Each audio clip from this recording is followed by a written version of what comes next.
2023 at 5:30 p.m. I would like to call this meeting to order. For the additions or deletions to the agenda, I would like to propose moving item 9A and then 8A under public comment for under number 6. So our guest speakers can give us their presentations and then leave afterwards. Are there any issues with that? No. Okay. So I'm looking for a motion for approval of the agenda as amended. I will make a motion to approve the agenda as amended. Do I have a second? Second. All right, Commissioner, did you hear that, Sarah? Did Commissioner Larson second? Okay. Is there any discussion? Hearing none. All those in favor of the agenda as amended, say aye. Aye. All those opposed, say nay. Motion carries. All right, moving on to announcement or introductions and announcements. Introductions first. Yep, and we'll start with online this time. Last time we did in-house first. We'll start with you, Sarah. Sarah Smith. I'm the executive assistant for the Parks, Culture, and Recreation Department. And Aaron Wheeler, Board Commissioner. I'm Camber Good, co-chair and commissioner. is there anyone else online? We only see the. Is that it? Nope, Okay. I just checked. All right, and Commissioner Dykstra. Hi, I'm Hillary Dykstra, Commissioner Hillary Dykstra. I'm Bill Fosbury, Commissioner. I'm Sean Finney, Athletic Supervisor for City Lacey. Gary Larson, Commissioner. Commissioner Goodwin and Chair. Commissioner Chris Perazzo. Judy Wilson. Hi, Jen Burbidge, Director of Parks, Culture, and Recreation. Hi, I'm Sarah Hawk, Executive Director for Joint Animal Services. Yay. So happy to have you. All right. Any chat?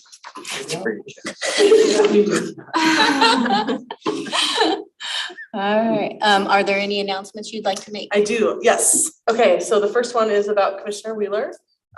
Good news and bad news. Bad news is we didn't have any other applicants for the board. Great news is that we get to keep Commissioner Wheeler. Pending. I see your smile is just ear to ear. Look at that. I feel bad for all of you. We appreciate it very much. For 3 years potentially. So, all right. But excited. Thank you. Well, so tomorrow night, Mayor Ryder will be recommending his third term to the city council for full approval. So pending the approval, but we think we get to keep you, so. I can come make a scene and make it difficult for them to. Well, should we? That was really awkward what Aaron came and said. No, I won't. And then happy to report Jenny Wilson, as she said, she's our senior parks planner. So this is a new position. That's official as of July 10th. And so we want to congratulate her for doing so well in the process. It was a competitive process. And Jenny has been with the city for 21 years. Most recently, she was aquatics and volunteer supervisor for our department. But she has worn many hats in our department and has been able to help with community outreach efforts and lots of projects. So we're excited to have her on board. She's actually going to be taking my role with the Parks Board and working with you all and working with Sue Faylash and Sarah Smith to set agenda topics, research topics, provide information. She's going to be she'll be the first line for customer inquiries regarding parks and projects that our front desk staff can't readily answer. She's going to be helping with planning efforts such as the Parks Comp Plan. Of course, not this one that we're almost finished with. She'll be in charge of the enhancements program, working with Sarah and Jamie Oakland on that, Sarah Smith. And she'll be eventually assigned to one of the larger parks capital projects in conjunction with our Public Works Capital Projects team. And she's also going to be our department liaison with Community and Economic Development Department as well. So big job and I'm appreciative to her for just jumping right in, and she's already been training. Yay, congratulations.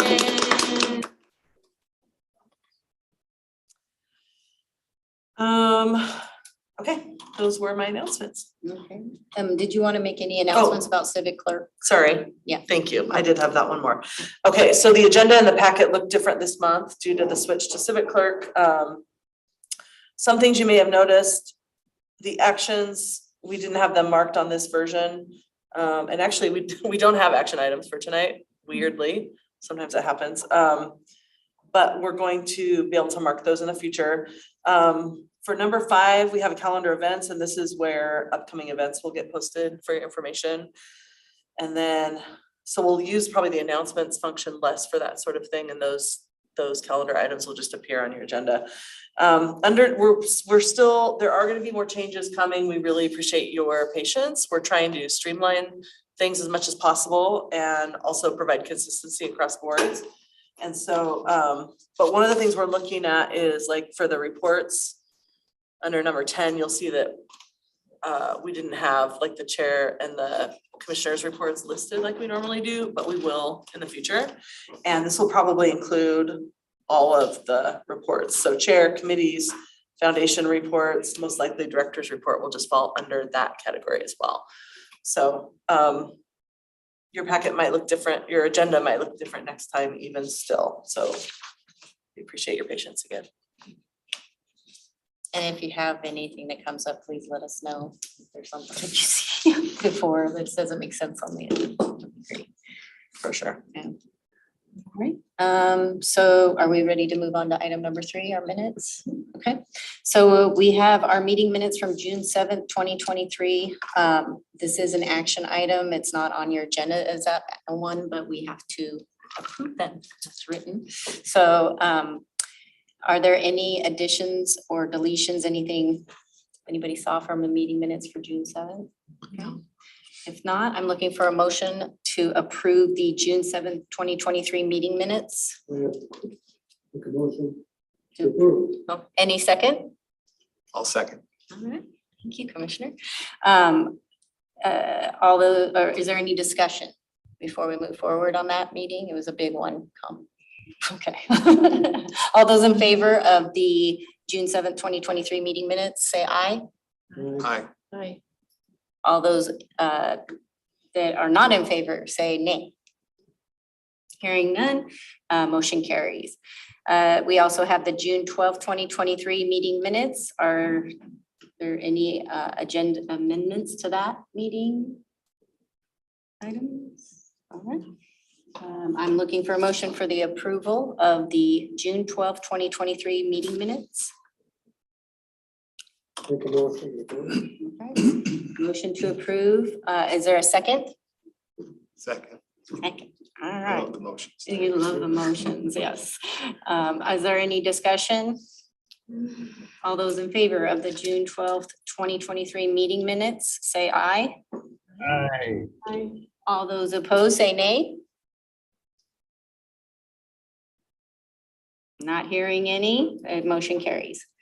All right, we're moving now on to correspondence. There were 8 items that were listed in your packet. 7 of them came in our first agenda packet, and then there was 1 more submitted at a later time. So I'm hoping that everyone had a chance to read over those in our highlights. I want to thank the staff for responding. Thank you for all of the keeping us informed of what's going on. And I'd like to highlight a couple of comments that were in that packet. The Rainier Vista cleanup, there was vandalism that took place, and I want to thank the cleanup of that. I know that's not easy to do, so thank you very much for the cleanup of that. And then Sean Finney, who's here with us this evening, you got a thank you from a community member for, I want to make sure I get all the S's in here. The USSSA WAFAS page. So thank you very much, and making us proud of our Lacey, and the community was very thankful for that. So Thank you. thank you. We'll talk about that here in just a little bit. All right. Yeah. Not the compliment, but the turn. We can talk about the compliment too. Huh? All right. So moving on to our calendar of events, which is not Is that something we're doing this meeting? or So I just don't have anything for that. Nothing for that today, okay? Thank you. Yep. And public comment, or do we have anyone online? We do not currently have have anyone online, no. Thank you. And we do not have anyone in City Hall. So we'll now move on. And to- then there's also the call-in option. Oh, the too. call-in option, yes. Do we We have have? the call-in, Sarah? No, we do not. Thank you. And so now we'll move on to 9A, which will be staff presentation by Sean Finney, our RAC update. Sure. So again, I'm Sean. I kind of operate the rack out there a little bit with the tournaments and events that we go on out there. And so I got a little presentation on, it's a slideshow. Bear with me through it, but I'm not the greatest of slideshow guys, but just kind of wanted to give you an update on what we've been doing out there for the last month and what's coming up here in August. Oh, wait, hold on, Sean. Sure. Sorry, I need to share my screen. Okay. Did I? Let's see, hold on one second here, share. I see everyone except yours, hold on one second. Okay, I have it there. Show all windows, oh, maybe that's why it's not. See it there, but it's not showing. Oh, here, maybe I gotta go down, there we go, There. okay. Trying to hide from me. It's like the Legend of Zelda. I see it, okay, now let me start. Ranger. Are you just gonna click through? Do you want me to drive or do you want the clicker? Yeah, no, you can just Okay. click it when we're done. So it's Okay, like just I let say, me just know. an update. You can go to the next one. So in July, we had quite a variety of tournaments here. You'll see on that first screen there, we had the Thurston County Realtors Tournament. It was a one-day event on a Friday. So anytime something like that happens during the week, I kind of find that bonus money, going all day from 8 AM until 5 PM before our leagues come in. Great tournament. They had 9 teams out there. They brought in some different vendors. They had booths that were giving away prizes, banks and stuff were there. A couple of food vendors that popped in there, served them lunch. Just a really neat event. It was a lot of fun to kind of see how that was going on. The state agency tournament that we have listed below is actually just July 29th. It was a small tournament. It's kind of been shrinking. So that's one that we're going to kind of discuss moving on into next year, since this is kind of a prime time for tournaments. For to only run a half a day on Saturday this time of year is we'd like to see it a little bit fuller than that. So we're talking with them and we have some ideas of what we might do next year for that. The middle one there, I'll gloat a little bit. That's my son after he hit a home run with all of his buddies. That was a few years ago though. So we had the Cal Ripken State Tournament. Last year I was a little nervous because they only ran 2 age groups. This year they ran the 9s, 10s, 11s, and 12s. So we were packed on Thursday. We had the opening ceremonies for them. They did the skills competition and ice cream social, and then they started games on Friday or Thursday, Friday, and Saturday. So I guess Wednesday was, and that was just a great tournament. It was packed. We've been running that state tournament for probably 5 or 6 years in different capacities and age groups. And so was really good to see that one growing, and they love our complex. And so hopefully they'll be back. The GSL tournament that was July 22nd, 23rd is another good sized tournament, youth tournament. They always bring a lot. The girls fast pitch tournaments. We had the 10U state tournament that we run as a city. So I'm the tournament director for that. We put in bids for that each year. This year we had hosted the 10U tournament. We had 15 teams, which was great, seeing how they only had, I think, 7 teams last year in that particular division. This next year we'll be running the 12s for that tournament, and that's good revenue for us. And then the big one was that USSSA national tournament that started on a Monday. They had 71 teams, 78 teams. Wow. And they had the opening party at the rack on Monday. And they had numerous food booths out there. We talked to our concessionaire and he gave the okay for them to bring in. So I think they overdid it with the food vendors, but the tournament director kind of learned some lessons. But that Monday we had, I think, probably 10 to 13 food vendors out there. And then we also had some people selling ribbons, hair ribbons and different things. So most of the food vendors left after the first day, but there's 3 or 4 of them that still stuck around and throughout the whole week. And so, And Sean, this one, the headquarters was the rack, but tell about all the other fields that were Yeah. used in the area. yeah, so Monday was just the opening ceremony. So all the teams had to check in there at the rack. And then after, when the tournament started on Tuesday, they used Stevens Field, Yager, and then also rec fields down in Chehalis. So they have some turf fields down there. She wanted to kind of keep it all up in this area. She was kind of back and forth with it quite a bit. And I wish that she would have used Rainier Vista as well. But that's be a discussion going into next year for that. So, and then they came back on Saturday, and Saturday they had all the championship games at the rack. So it was really cool to see that. The awards were really neat, and it was just a great overall tournament. And they're excited. They hope they get it back again this next year. They wanted to land a helicopter on field 5, and we found out about that on Thursday before Monday. And so they already had the military out there walking the field, and Oh. it got, once we had to say no. But they knew about it a long time ago, and if we probably could have made something work, I feel. And so hopefully next year they may land, I think they're gonna land an Apache helicopter out there. Like, well, these tents will all have to leave because they'll be blown across the street. You'll have to take these banners down, but we can land it over there for sure. So, yeah, it was good time. So you can go ahead and go to the next one, yeah. So this is just kind of gives you a little bit of revenue. I won't go through each one of these, but it kind of shows you how many teams were at each tournament, the revenue that we got from each tournament. We kind of just scan through that and take a look. And whenever You can think see the that's- one we hosted. Oh, wait, that's the triple, Yeah, the first one is the one we hosted, this one here. yeah, at the top.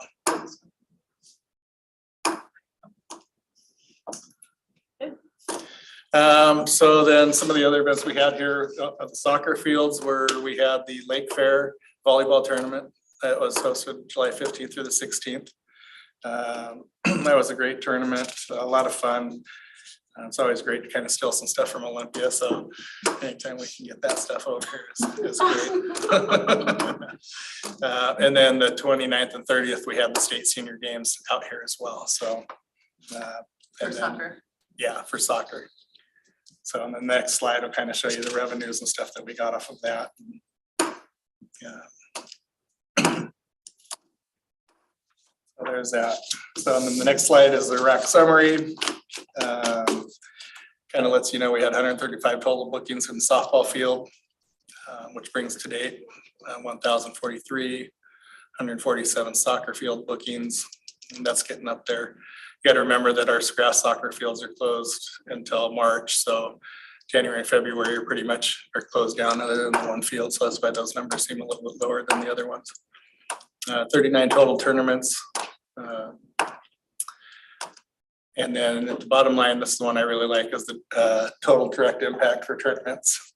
This is only January through June, so we get zip codes from each team, or from each tournament director for all their teams, and we send that off to Experience Olympia, and they have an economic impact calculator. And so they plug in all the teams in there, and that's where you get up to that 6 million, almost 7 million total revenue for the area.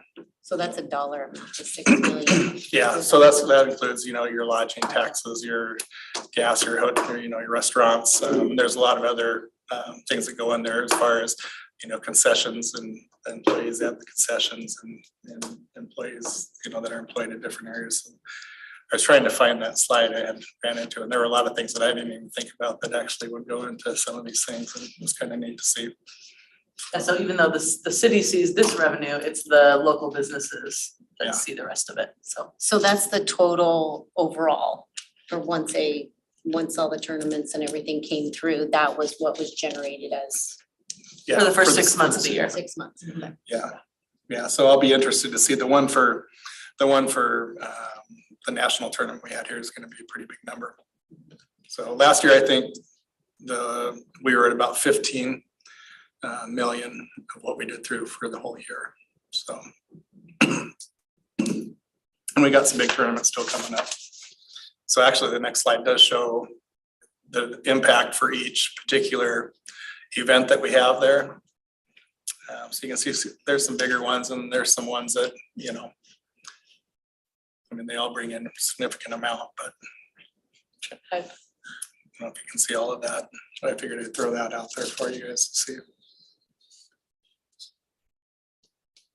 I see what you're saying, that July one's not there yet, because Yeah. this is only through June. Yeah, and then the one that you see up there is the Kings of the Northwest. It was 735. That's a good one there. And I'm guessing it's gonna be a lot higher than that one. Is there a way I can get a copy of the events or like something of this nature? I don't get it. It doesn't come through on my social media. I get events for the city, but not like tournament stuff. Well, we have a calendar on our rack page that lists all of the tournaments for every weekend that we have, and the tournament director's name. And you know, I can certainly tell you that, I mean, we have some that are annually good sized tournaments, and you know, some that are new that I don't know much about, and some that are just, you know. If I just type in rack, it'll come up. Yeah, you may have to do a little scrolling around on that, but there is a list of tournaments, or I could just email them to you too. That would be amazing. If you could just email them to me. I have. Yeah, just Sean, if you just send it to Sarah Smith. Okay. She can make sure it gets over. Thank Look at you. this one too, high school soccer, that's a good one. for Yeah. Economic impact. There's soccer right there again. Is this your last slide, Sean, or do I go? No, we got what's coming in August, and then I'll be quiet and answer any questions you guys have on it. So we got quite a few different events coming up in August. We got a lot of Skyhawks cheer camps that are coming out there. As you can see, that those are all Skyhawks camps. So we got the football, you know, volleyball cheer camps.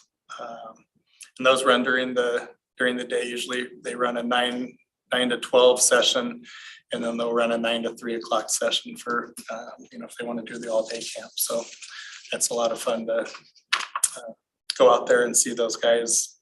You know, usually there's 2 or 3 events of going on out there. I think this week we have the Skyhawks cheer and volleyball out there. And then this next week we have football and cheer as well, so. And the next event is our baseball events that we have coming in, and I'll gloat a little bit. That's my other son in the middle there. That was a few years ago as well, so I couldn't leave him out on the slide. So. The person on the left is not your son? No. More mature now, yeah. So we do have a couple senior tournaments that are coming out, and those generally start on a Thursday. So like tomorrow and Friday, we have games going on during the day, and then they run a full slate on the weekends. The youth baseball, the national all-state game is generally a very good sized tournament. So that'll be a lot of fun to watch. And then we also have the men's East State USSSA tournament that comes out at the end of this month. And that's you know, pretty good sized state tournament. The USSSA is a pretty well-known softball organization in this area in Washington State. So that's it. I got open to any questions if you guys have anything, or.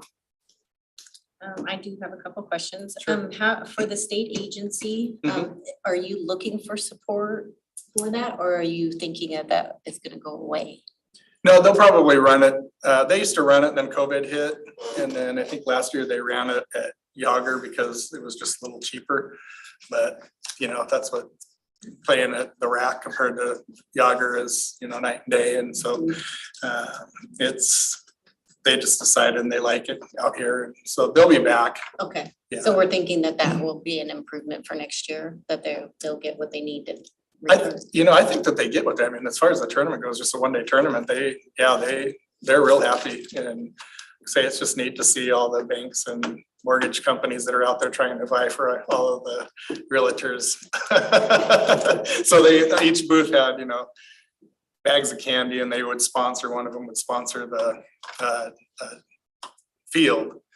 And so they would donate, or they had little buckets of, you know, prizes that they would hand out to each team, you know, after each game, and they were giving out saw a lot of peanuts out there, so I had to make sure I went over and talked to him and said, let's make sure you tell these people not to eat the peanuts out here, please. So, Make a big mess. yeah, Make a mess. I didn't want Julie on my case out here, so he went and made sure, that, and, yeah, like I say, they just did a catered barbecue lunch from somebody that came in, and so, yeah. For being a one-day tournament and small, it's pretty impressive. Oh, good. I'll have to make it to that. Yeah, So Sean, and then do you have leagues running right now out there too, city leagues? well, we do have, we don't have any city leagues. My city leagues start up, not next week, but the following week. So I got a Monday co-ed league going on, a Thursday men's league, and a Friday co-ed league going on, so For softball? for softball. Yep.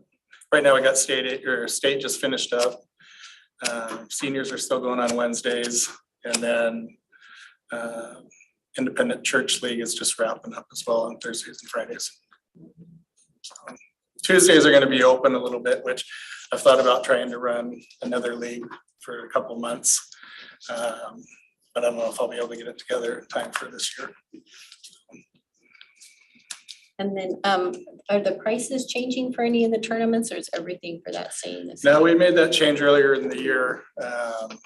So we increased the fees, I think 5% for all fields across the board, city, schools and the RAC. And so that'll be consistent for the next year or two. And we'll look at rates and going up, so.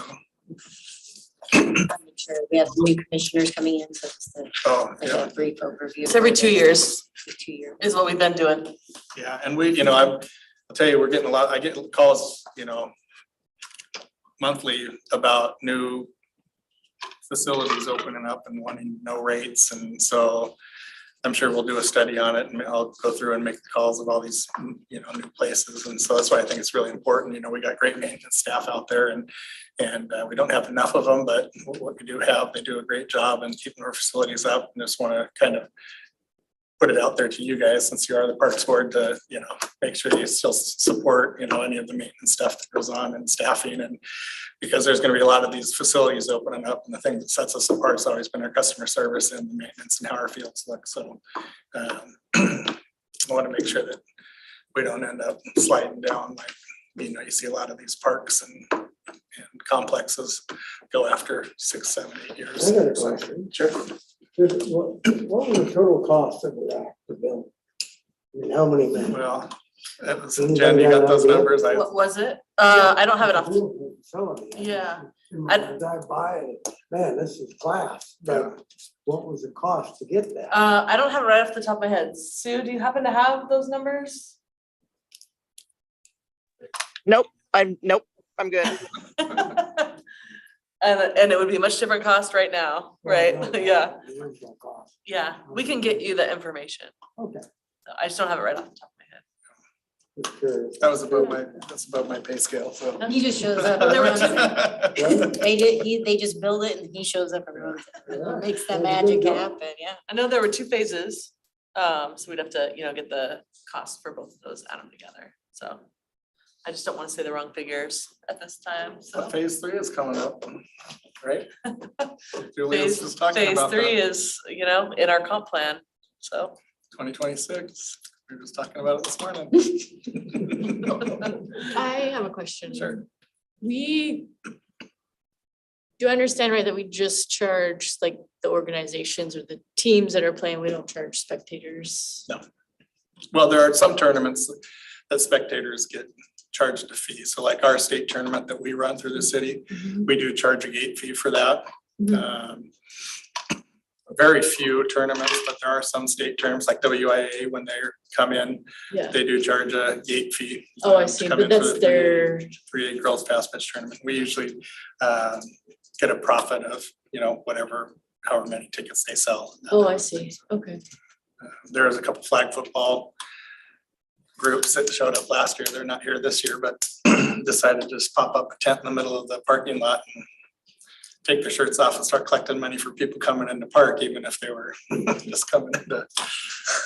Oh, We had to have a discussion about that one, but we're hoping that doesn't happen. Can't do that. oh my goodness, Yeah. yeah, okay, so it's kind of up to the people renting the facility. Not if they wanna many, charge. not many people charge. I mean, I would like to say there's only us and WIA that I can think of right now that, Yeah. that do that for it. And then we don't charge for parking. I know like Sprinker up north, they charge to get in just, to park in there. So Yeah. it would definitely be, some revenue, but I also don't really like that idea. Barrier. Yeah, I don't like that idea. Yeah. Because, there's lots of families that come in and just use the playground, and then we got tons of regulars that walk their dog every day, and so, Yeah, or the grandparents who just want to watch their kids Mhm. play. so I would like to be able to bring back the RV parking out there, but that's not my decision. Thank you. Thank you, Yeah, Sean. other questions? Do you have any questions online? Commissioner Good or Commissioner Wheeler? Good. Okay, well, I'd like to say thanks for having me and I appreciate it. Yes, have a good rest of your meeting. Thank you. Yeah, thank you, Sean. Thanks, guys. Thank you, Sean. Yeah, you bet. Feel free to get a hold of me if you guys ever have any questions about that stuff. Oh, for sure. Have your badge? Locked in, you can't I'll get let out. him- Okay.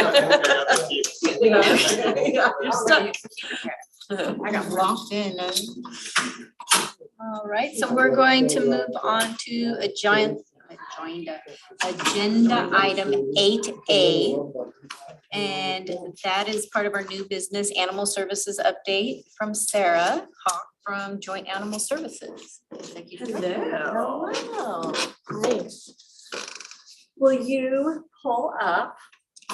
Yes, I will. But before I do that, I was Yes. going to just say thank you so much for coming, Sarah.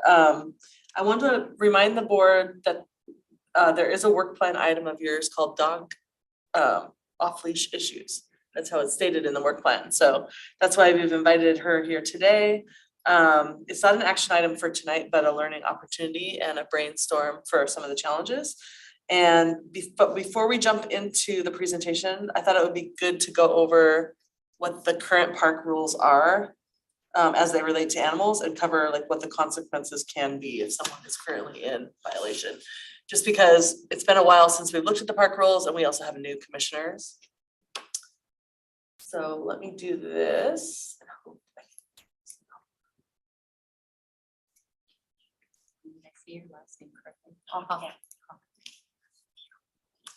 So this is not a slide that's supposed to look pretty.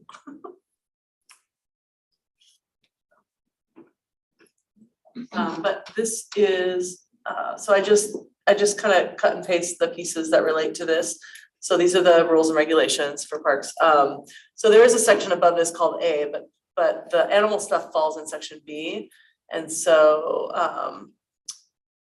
so any person who commits any of the following acts shall pursuant to these LMC numbers shall be subject to a civil fine of up to $100 and or shall be subject to being trespassed from all city-owned parks and facilities for a period of 1 year from the date of violation.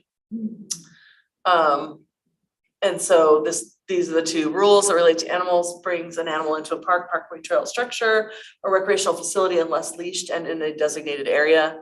The director shall have the authority to designate areas where leashed animals may enter, provided however that such restrictions or prohibitions shall not apply to service animals. And so I have designated some areas. It's mostly just they have to be on, there are a few areas where we don't allow dogs, and that's certain areas at the rack and also the swim beach at Long Lake Park. Other than that, you can have a dog anywhere in the Lacey Park system as long as they're on a leash. And then this one brings an animal into a city park, etc. Oops, sorry, keep trying to scroll down. And fails to possess the equipment or material necessary to or does not remove fecal matter deposited by the animal. Fecal matter is to be placed in a plastic bag and deposited into a solid waste container. So those are the two rules that we have around animals. And then at the very end, it does say persons committing these acts. So here we are, subsection B. Again, it talks about the fine, except for B8, that's different. That's marijuana related. Has to be consistent with other rules. But notices of infractions shall be issued to said persons and shall be assessed in the same manner as all traffic infractions. So it tells how the fines will be paid. And then we talk again about the LMC 2.44 set forth in this LMC. And so the police department enforces all the parks rules. With the exception of these two, I mean, we defer first to animal services for these two. So just to kind of give a little bit of background on what the rules currently are. So we'll let, if there's no questions right off the top, we'll have Sarah just go through her presentation. Okay. Yours. Yeah. Would like to share first?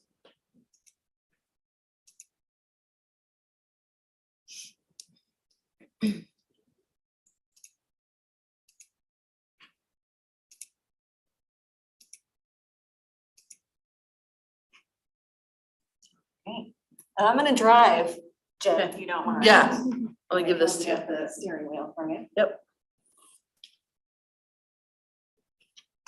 All right, so to get started on the presentation, one of the things that I do want to go over quickly, just as like a brief refresher for anybody who is not familiar with Joint Animal Services. So, hold on, there we go. So Joint Animal Services is Thurston County's primary regional animal shelter and animal control agency. We were established in 1977 by Lacey Olympia Tumwater and unincorporated Thurston County. We have a 8,000 square foot facility on 5 acres of wooded land and centrally located site for the pets and people that we serve. We do serve over 300,000 residents in 774 square miles of both rural and urban terrain, which includes about 100 parks as well within Thurston County. So keep that in mind. Our vision is to build a safe and humane community for humans and animals. Our mission is to foster an environment of respect, responsibility, and compassion for all animals through learning, legislation, and leadership. And our goals are to ensure and advocate for animal welfare, promote public safety, and support responsible pet ownership. So some statistics for you guys. Last year, we had close to 2,600 animals enter our facility. A little over 1,100 were adopted, a little over 400 were reunited with their families, and 157 animals were transferred to other rescue agencies. So we work with other partnering agencies around the state and actually out of state to work with transferring animals out, because a lot of times we don't have the capacity to care for certain medical or behavior issues. We're constantly at or over capacity. For example, I have 123 animals sitting in my facility right now. Technically, I only have capacity for 95, but I also have 73 in foster homes on top of that. So keep that in mind. Like we do try to work with other rescues. Seattle Humane is great, Auburn Valley Humane Society. So lots of state, local facilities are great partners. Can I ask, is that number higher than what you've seen in the past, or is it pretty It's typical? actually quite low. Oh. So pre-pandemic, Mhm. we actually had closer to 900 animals leaving our facility to rescue partners. And once the pandemic hit and after the pandemic, they have all put a halt to their transfer programs and have stricter requirements for allowing animals of like what they're looking for and what they'll pull from the facility. So we went from like 900 to 157. Okay, so that means you're retaining more. We are. We have reduced through lots of new programs over the last 4 years. We've reduced the intake. In 2019, our animal intake numbers were almost 5,000. So we've actually over time been able to reduce our intake through programs that help with people rehoming their pets outside of the shelter. Lots of lost and found activity. We encourage people, like, if you find a dog, don't bring it to us unless you don't have the capacity to go looking around in your neighborhood, first, because 60% of all animals are found within 24 hours if they just stay in their neighborhood. So we really encourage people to like walk the neighborhood with the dog that they found, put up posters. If you can hold on to it for 24 hours, you're more likely to find the owner Yeah. than once it comes to us. The chances reduce dramatically once it hits the shelter, especially for cats. Cats only have a 3% return to owner rate once they're with us. So I also wanted to point out our field response statistics, because the people who would be Commissioner has his responding. cat. I never would If you attend our commission meetings, everybody has their cats if they're zooming in from home, or their dogs, all their animals join. Lisa Parsley, who's also a city council, she's threatening to bring her new puppy at our next meeting. So threatening because she wants to bring it here, and Shannon is very much like, no, and I'm like, it's fine, puppy pads, bring the puppy. Puppy pads. So our field service officers are the ones that would actually be responding to any calls in the parks. So just to kind of put it into perspective, last year, we did a little over 2,200 total calls in response for Thurston County. So it's a lot of calls.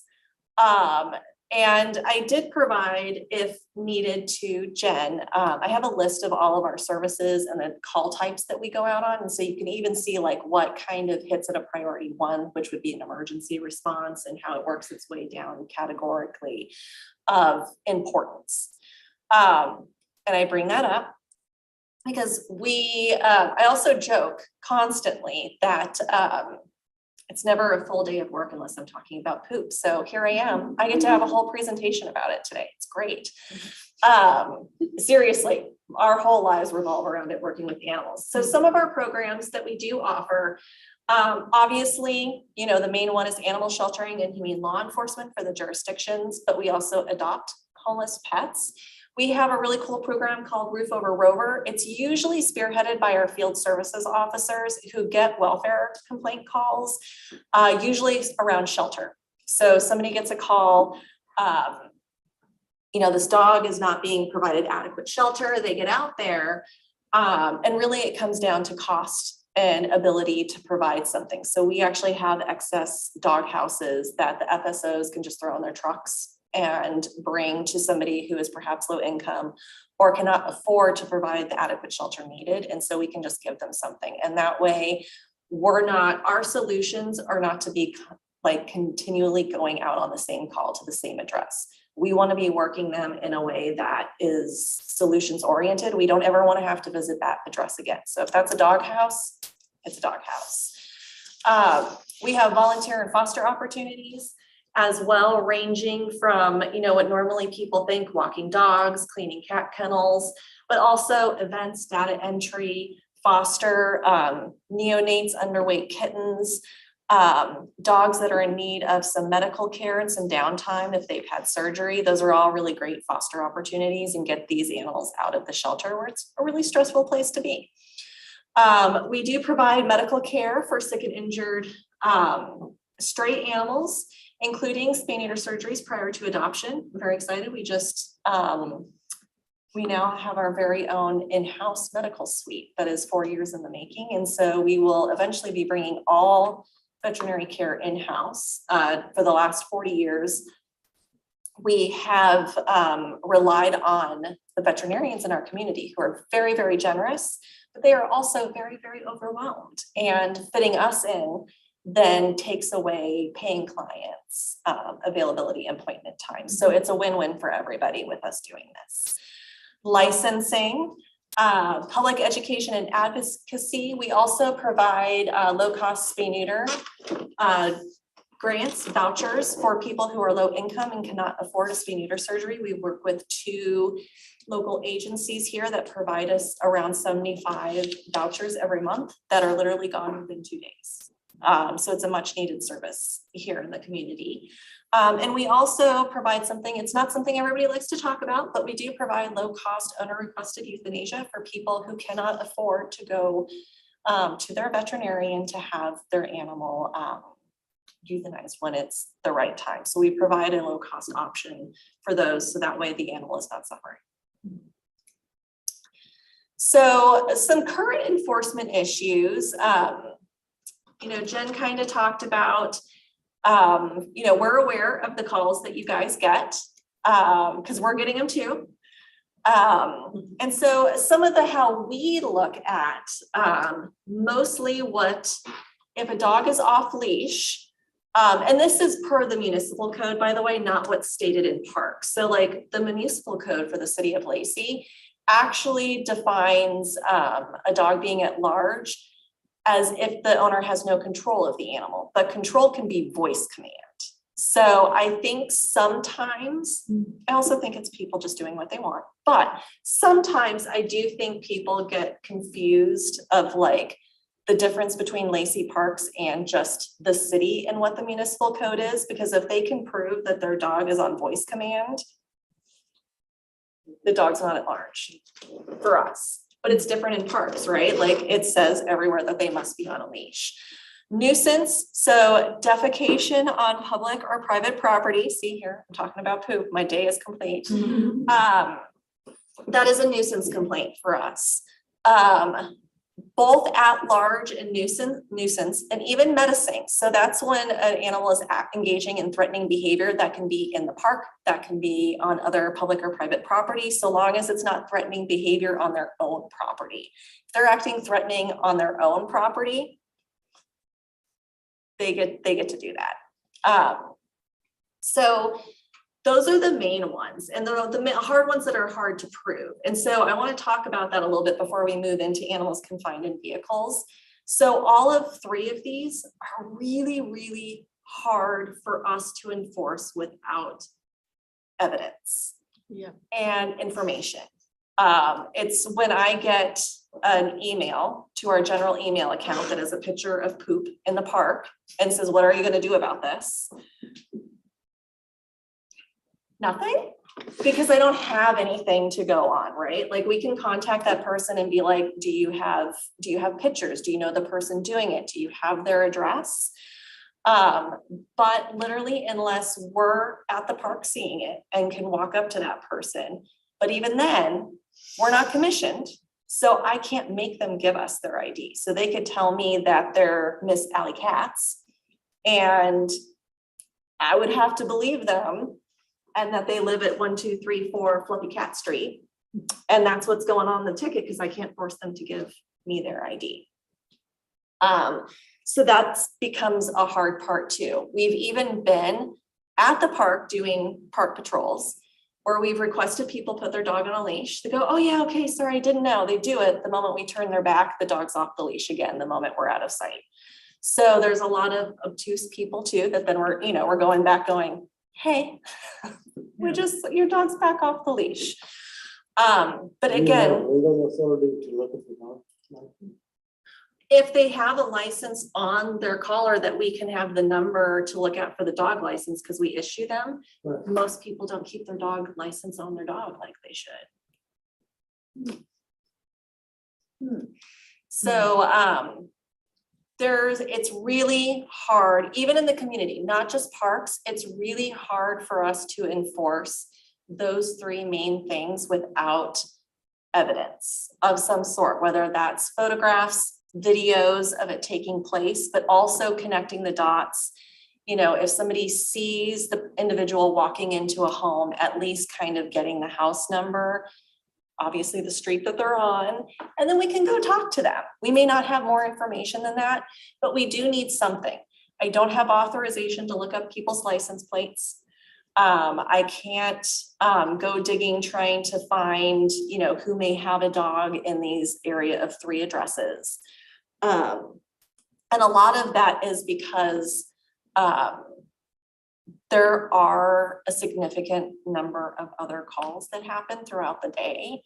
That unfortunately, when it comes to enforcing some of just the nuisance at large items, it doesn't always take top priority. And it's not because you guys aren't priority. Like it's not that we don't love our parks. It's just, we have to make sure that animal safety and people safety come first. And so then that leads us to animals confined to vehicles. This happens a lot in the parks, especially at a lot of the lakes, like Long Beach. It's really interesting if people have been having a few drinks. It elevates all of the emotions when stuff like that happens. But basically what the RCW says is that you cannot leave an animal unattended in a motor vehicle or an enclosed space if the animal could be harmed or killed by exposure to excess heat or cold. So it can be too cold too. Lack of ventilation or lack of necessary water. The key to this is it's really nice most of the time of year for people to leave their dogs in the car. So it does become habit. There's only that certain time of year during the summer that it gets really, really hot where it's nice and sunny. And the way the RCW is written, Good Samaritans do not have authority to break windows. In some other states they do, so long as they can provide proof of why. So it has to be an animal control officer or a law enforcement officer breaking that window. And even we have to have proof. We have thermometers that take the temperature inside the car. The animal has to be in distress.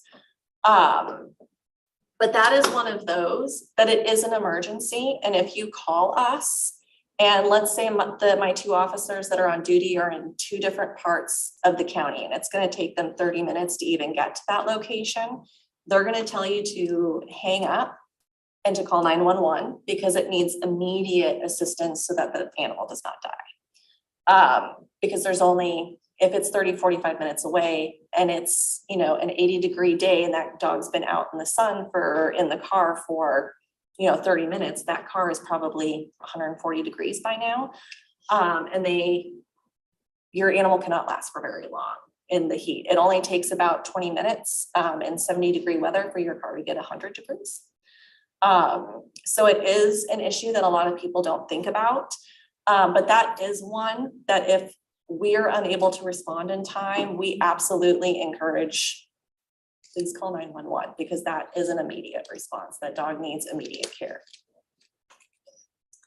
So some of the challenges that we're facing, I talked about the ability to enforce if I don't have enough information to do so. But some of the other challenges that we've been facing, I should have 6 total field service officers. I have 3. Hiring has been a challenge this year. And it's been very frustrating. We've had lots of candidates make it almost through the process, but not quite. They are required to go through the same processes as law enforcement here in Washington State.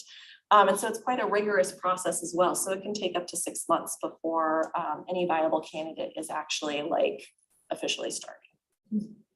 Our enforcement area. So, I talked about how we cover 774 square miles in Thurston County.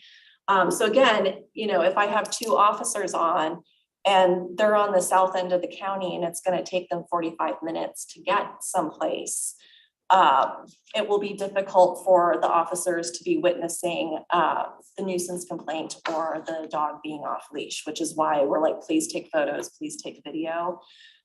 We can at least do record only reports too. So it's in the system. So if we're consistently seeing the same complaints over and over again in a different area, we know where to focus. When the staff do have downtime, they are told to do park patrols.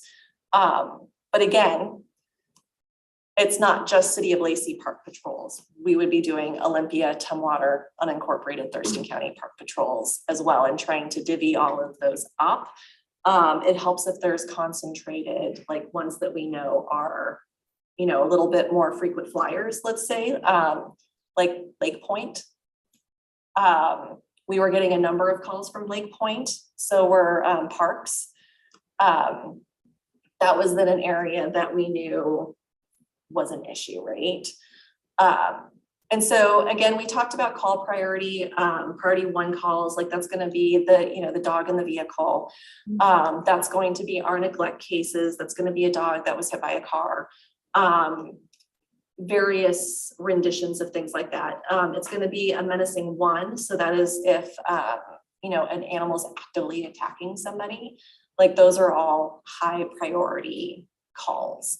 Although I will tell you, we don't get a lot of men one because most people, if you're getting attacked by an animal, you're not I know, I'm thinking like, to how call. often, like, It it had to usually be a happens after. bystander. Yeah, it usually happens after the fact. After it's happened, they've been bitten. They want to file a report. They have pictures of their injuries, things like that. And then again, we spoke of limitations of enforcement. My officers can't force anybody to turn, give them their ID. You know, we can, unless we see it, otherwise we need evidence. It was really helpful. We've had several of the park staff actually witness it and were able to like track down like who was, you know, who the person was letting their dog constantly poop in the park. And so it's really helpful when we get information like that, because then we can go and talk to the person. So writing citations, some of the things that we're looking at that we need: legal name, address, contact information. Animal description is helpful too. Sometimes people have multiple animals, or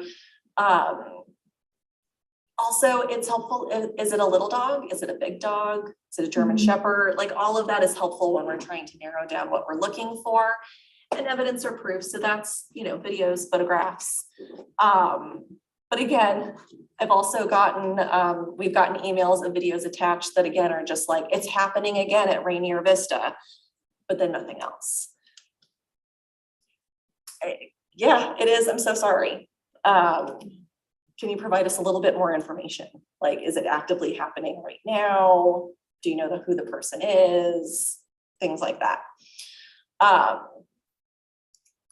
But instead of focusing on all the things I can't do and how hard it is to do enforcement, I wanted to bring up some examples that I did find when I Googled to see what other communities were doing about their issues. So I guess I don't want to say the good news is you're not alone, but you are not alone. This is an active problem that people are having to deal with on a regular basis.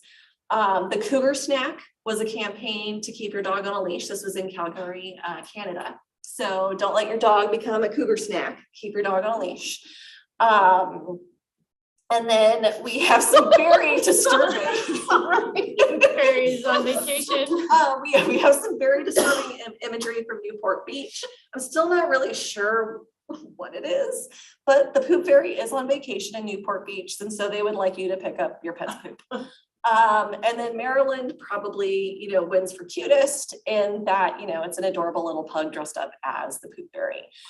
These are all printable PDF posters that people could download at any time to place in their yard, in their neighborhood. So like it was an active campaign, just not even for parks, like people could actually download them and post them wherever they wanted to. New York did a campaign that made news coverage. New York, one of the neighborhoods in New York City, this is all just me finding it via Google. It was very entertaining. They were doing a contest for the poster, right? For like picking up your poop. And so they wanted to get it out there.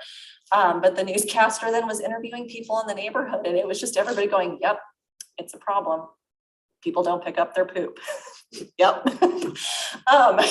So it is a problem. I think there are informational campaigns that could probably be done, and not just by Lacey, right? Like it could be a cooperative effort with all the jurisdictions, right? Because I'm sure Olympia and Tumwater and unincorporated Thurston County have some of the same issues, right? So it might be worth it to do a group campaign.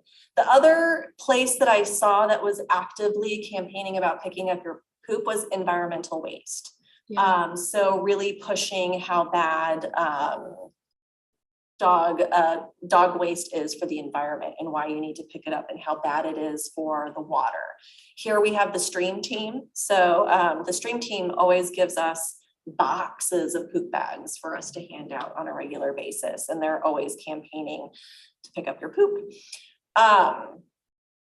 And one of the other campaigns, I'm going to push forward. Oh, that's not what I wanted to do. Hopefully this play. No, it didn't play. well, I can't go back, but it wasn't, Yeah, so right. here, there we go. There you go. Aha, Oh, there you go. okay, so this was the city of Austin. This was a joint effort through like their parks, their trails, Austin Animal Center. Like there's like seven different groups that did this campaign, and this is one of their local celebrities.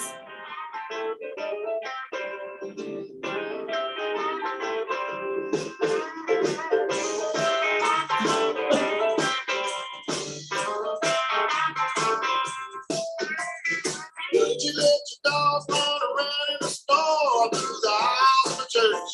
Feeding on the floor. Would you let your dog run loose in the school? Well, a park full of people, it has the same rules. So keep your dog on a leash. Your canine on the leash. You need poultry control. And everything will be fine. Keep your butt on the rope. Your power on each other. Keep your puppy in chains. And don't you ever let your tail wag a scatter.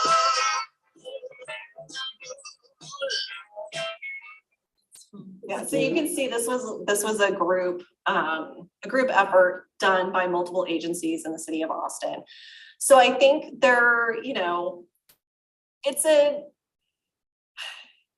you can make it fun, right? Because nobody wants, being chased around saying, pick up your poop. Nobody's paying attention to, the seriousness of it sometimes. So, and it's one of my biggest pet peeves to see dogs off leash. And just because there's so many other things that go with that, most of us shelter people, we have all the animals that don't get along with other animals. And so we don't want dogs, rushing our dog. Because it's their dog that's gonna get hurt. And so some people have kids.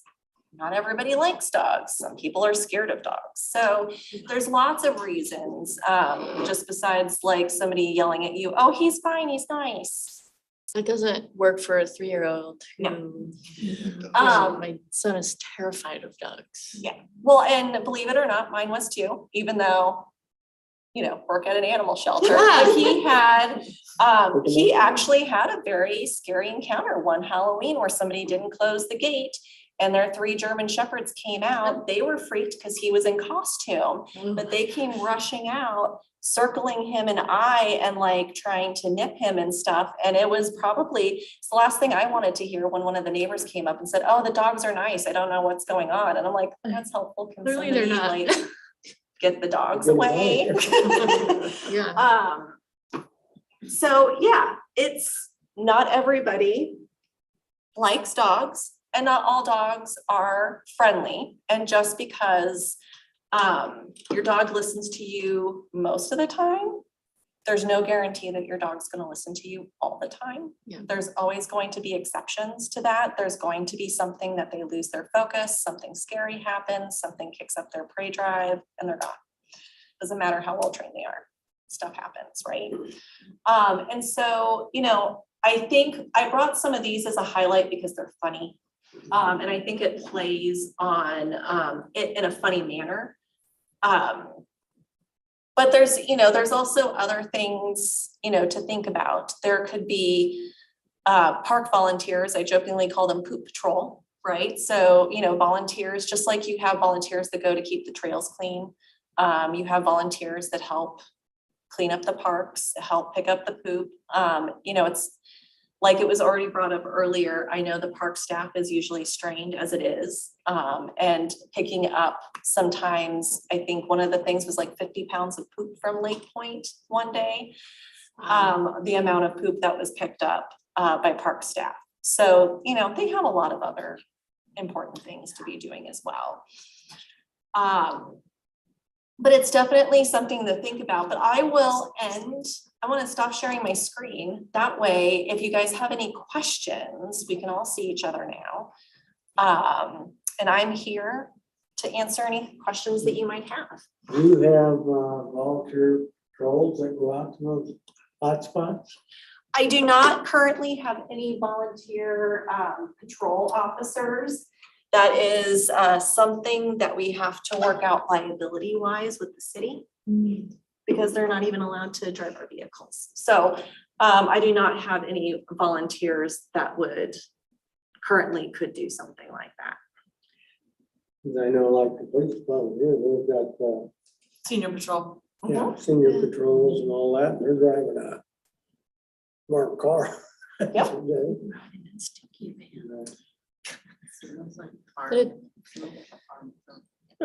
Yeah, and now we have, I will let you know, we have started conversation with the police department and we need to pull in Public Works as well and Parks altogether. We have started a conversation about a park watch program, and that's something that could lend itself to, it's the eyes and the ears out there. Now, one thing that is very challenging is that we don't ever want to put volunteers in a situation where they're confronting someone. So, Yeah, so they wouldn't be walking up to someone and saying, get your dog on a leash or pick up your poop. They would have to call for enforcement, but then the challenge is Us getting there in time. you guys being able to get there. Yeah, so, but at least somebody's watching and I mean, there is the notion of, the community pride and just knowing that there's a presence, so that there's eyes and ears on. So, Yeah, if you put your volunteer t-shirt on, it changes when you walk out into a park. I got an idea. Get people to come talk to you. Maybe you could be a volunteer poop patrol. Thank you, You do Commissioner everything Larson. else That's in it. town. Thank you very much, Commissioner Larson. I appreciate it. I'm not above it. I definitely would do something. of 5 that. more hours, huh? I know, yeah, just keep tagging them on. but we don't want our commissioner having to be in that situation. I either, so. wouldn't do a confrontation with somebody, but I know when I do the litter pickup, when we're doing trash in areas, when I'm in my vest with my picker and my bag, it moves people in a different direction of thought process. There is something about looking official, that you're there for the greater good of community. That you're literally watching them Watching do it. Yeah, and I think it just, and it's not it really isn't a confrontation to be had because they know they're doing it. At this point now, it's an adult peer review of your behavior in our local areas. So I think. Had a whistle? Dog list. Yeah. I was just thinking about like similar laws that are, they're laws, but they're hard to enforce, but like community behavior has changed over time, like wearing seatbelts or buckling your child in a car seat. I mean, I wonder what kind of like influential campaigns could really not just, I feel like, enforcement only goes so far. Yeah. And people are really, as long as they don't get caught, they're just gonna keep doing it. But Or we like, could keep finding them $100, $50 forever. yeah, And depending on the type of person they are, they could be like, well worth it. yeah. I'll pay it every time. So like what is the thing or the few things that can really change people's, I mean, even just, I think about the fear factor, like I am afraid of certain breeds. It doesn't matter how much you tell me it's nice, I'm not gonna touch your dog. If it's a German Shepherd or a Rottweiler, like, that's cool. And I just think if people knew, like, people have like a real phobia about dogs and there's nothing you can say that will change their mind or like, I don't know, I know you have a huge job, but it's almost like changing a whole value system. Cause I think, and I feel like dog owners have this idea that their dogs must be off the leash to have a good time. And I don't think that that's actually true. It's not They're just happy Yeah. to be with you. Yeah, they're Yes. happy to be with you. Yeah, And I do think, we all operate off of social contracts, right? Like, Yeah. since the beginning of time, that's kind of, there's just like social contracts that we all know, we understand. But you're right, things have changed over time. And some of those things aren't as important to people anymore. And I think it even goes further than just like the two issues we're talking about today. I mean, you look at people going camping at the state parks on like popular weekends and you see the amount of trash that they just leave in these like beautiful state and national parks that they expect the rangers to pick up. I think, you know, that clean up as you go, clean up after yourself. You know, being one member in a community, like I'm picking this up because it's my responsibility, but also I want to keep my neighborhood and my park nice, right? For other people to enjoy. Yeah. That's a Jane Goodall's quote. You make a difference. You have to know what the difference is you want to make. So you hold yourself accountable for making that change. So that's how I look at that.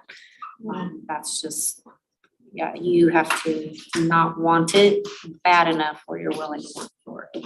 And that's helping people figure that out. But I do have some questions about the rules for the municipal code and the park. And as you were talking about as a collective group, if you did a campaign for, let's say, Thurston County in general, can the alignment of the park rules be with the municipal code?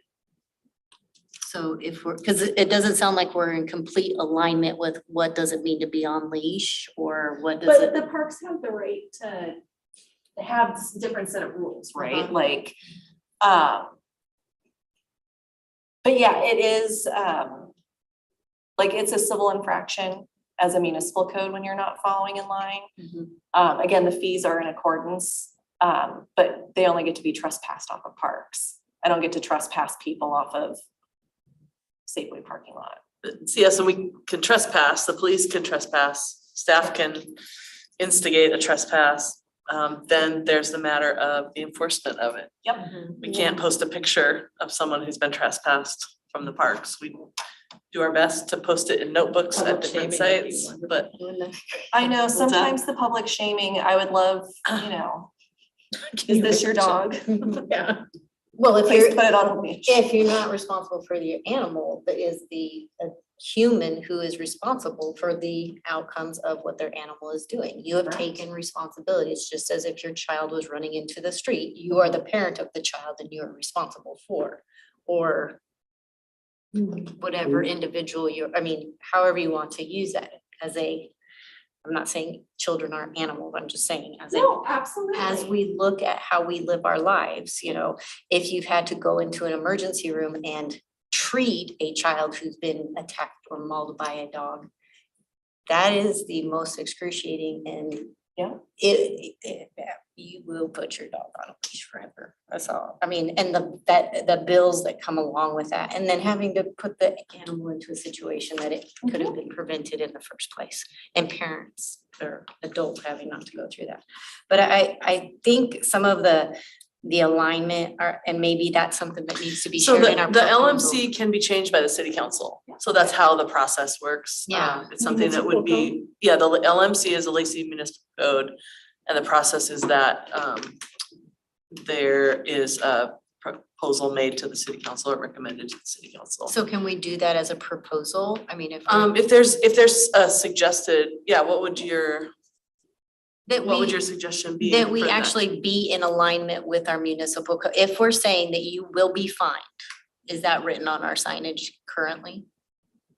Yes, well, we have, our next agenda item is the new signage update. Okay. But we do say it'll be enforced. Because I know the have to look at the RCW exact- is listed on there, but I think the fines and then how we proceed with those fines. Yeah, and then there again, the challenge with the fines is, well, the challenge, yes, the challenge with the fine is, as Sarah pointed out earlier, is having all that information to be able to issue a fine. So I haven't seen a fine for dogs off leash or waste removal since I've been here, which is Yeah. 6 years, 6.5 years. And it, you know, and this is not a Lacey example, for instance. In Tumwater, we had a dog, and it's not park related, but it's a kind of an example of what I'm talking about. We had a dog that was a regular frequent flyer with us, always at large, running around, wreaking havoc on the neighborhood. We had issued probably like 15 citations. They went unpaid. No one put her into collections or anything like that. And so it actually got to the point where we were able, like, the main person who had a problem with it, we're like, if you can contain her, we can come get her. And then, in conjunction with Tumwater, we can basically say you can't have your dog back until you have paid the $3,000 in fines. Yeah, that which you've puts you back accumulated. with the animal into shelter. You've got to be the placement for that animal. Correct. Yeah, Someone's gonna keep it. yeah. So, Because I mean, in one of those instances, it wasn't, I can't pay $3,000. And we were able to, put her in a location where she could be kept more secure. But I also don't like putting people in that situation if possible. That was not the nicest situation to put somebody into. I personally don't want any people's animals in the shelter. It's stressful and scary. If I can find a way to keep them out and the problem is resolved, that's the best solution for me. So from my perspective, Chair Goodwin, since the parks, it's more restrictive than it is out on the streets and other public property, we want to keep our rules. We don't want ours to change and be less than what's out there. But I don't think as a body, we're the ones that should be recommending to the city council that we should change some other law that's outside the parks realm. I don't think it's really our jurisdiction. I don't mind backing it, it's a nice idea, but I think they might look at us and go, well, maybe we'll send it to a law enforcement committee and they'll go look at it for you. You don't have anything to do. You got no vote. Well, I mean, I was just trying to help for either side. because Right, for even your if enforcement officers. Yeah, if you're reinforced, the enforcement officers are part of it. And why is it 6 months? Why is it that they have to be that trained? I mean. It's not isn't- trained, they have, they literally have to do a background check, personal history statement, polygraph and a psych. To walk around to get the poop and To and cite, enforce. Because they have a limited commission, so it's not. We're not full- commissioned anymore. Not commissioned at all. No, not anymore. SB 5051 removed all commissions from non-law enforcement people. So I have authority because the jurisdictions have granted us authority and the RCW gives us authority. But they also stated, the state law says that anybody that is like an animal control officer or law enforcement has to go through all of the same things as a law enforcement. That was a year and a half ago. Wow. No, I think excessive. It was in part due to, again, making sure that there's checks and balances for all of that. But yes, we were an unforeseen circumstance that nobody saw until after the fact, when a bunch of animal control officers were going, hey, wait a minute. What do you mean we have to go through all of these things now? Right, and let's see, what else do I have? When you license an animal, do you need a picture? We don't, we actually do require it if you do it online. Because the way our online licensing system was created, you have to upload something in order to use it. So we tried to make it the simplest thing possible, which was like, just upload a picture of your pet that you're licensing and call it good. I think it was meant originally because licensing came around as rabies control. So it was your rabies license, proof that you had had your rabies vaccine, right? And so the reason why the system requires that is they're wanting you to upload the rabies vaccine certificate. But we just want a picture because it's just a license. It's not proof of that. But it's not required if you come in person. We do ask, do you want a photo? That way, in case your dog's lost. What's really great is our system also connects the license of the pet. If they have a microchip, it connects everything. It also will re-register a microchip for somebody if needed, and then connect, again, the license, the address. So a lot of times when people do keep their license on their dog like they're supposed to, we can track that. But we have to get close enough to a dog license to see it, which means we have to see it taking place. Have to get up close and personal. Well, now they know you're looking. Like, I know you're looking. There's a couple of ladies out. Yeah. Muzzle on it and put her sign on poop patrol dogs. Oh, there you go. Is there a way to set up something, or can we do a proposal for discussion like how we do the litter pickup program? Is there something that could be put into alignment that's something similar to that, where we would provide things for people if they were going out on a walk and they volunteered to help clean up? I know we don't want to do waste extra, but we have litter pickup. I mean, litter is not, I'm telling you, there's some litter that's out there. Ugh. Yeah. I mean, there's sometimes I'd rather pick up dog or animal excrement than what I find in like litter park sometimes. So, I mean, can we do I it mean, as a? we can definitely look into it. So if the board would like us to, if staff to kind of come up with some short term and some longer term solutions, we'd be happy to look at what others are doing. And those are great examples that you brought, Sarah. Thank you. Yeah, they're fun. Yeah, Except for whatever Newport Beach was doing, I don't know what that. it was is. kind of scary. I would not recommend going that route, although it got my attention enough to kind of be like, Ooh, what is that? so. But I like the idea of doing positive things. I mean, I like the idea of doing a video or a, Better signage. yeah, PSA, and then adding, do it kind of a two-prong approach. How can you help as a community member be more proactive instead of reactive on the same side as having something that's positive and uplifting if you do something? And maybe you have a, pick up waste and people, I don't know, there's some enjoyment somehow. I don't know what the incentive would be that you would. I would just worry that people would rely on us to pick up the waste Yeah. when it's really on them, Yeah. And But that, yeah, I see and what that's you're the saying. thing. I think, making more signage available even to the public to feel free to put up, like, it's really easy once you guys create whatever signage or advertising you want to do to make it printable for whoever. One of the other communities, and this wouldn't necessarily be parks, so again, it would be in conjunction with community development or other items like that. One of the cities actually had a slew of the waste stations like you guys already have in the parks available for whoever, like somebody could put in a request and be like, I would like this at this location because, and they could come set it up on their own in their neighborhood or whatever.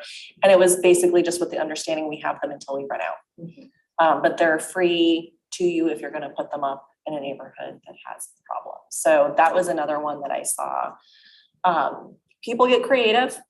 But yeah, it's frustrating. It's very frustrating. It's everything I can do to not yell at people on my days off, to be like, pick up, put your dog on a leash. Yeah, and I do think it's getting worse. I mean, we keep hearing from the public. I see it sometimes too. And just, a lot of people are getting dogs. A lot of people got dogs during COVID. Jenny and I were talking about this earlier today.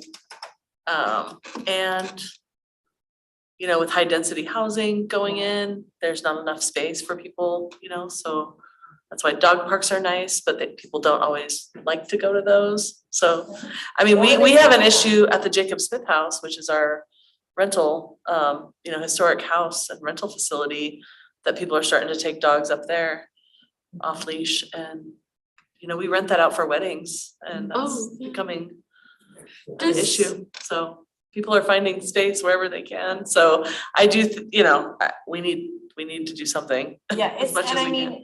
It's not even just like the parks, like we had a case a few weeks ago where somebody actually was at the dog park and they thought this gentleman had abandoned his dog because they literally watched him come, go in there and let his fully intact Akita female off leash running around, then got into his truck and left. And so the woman was kind of like,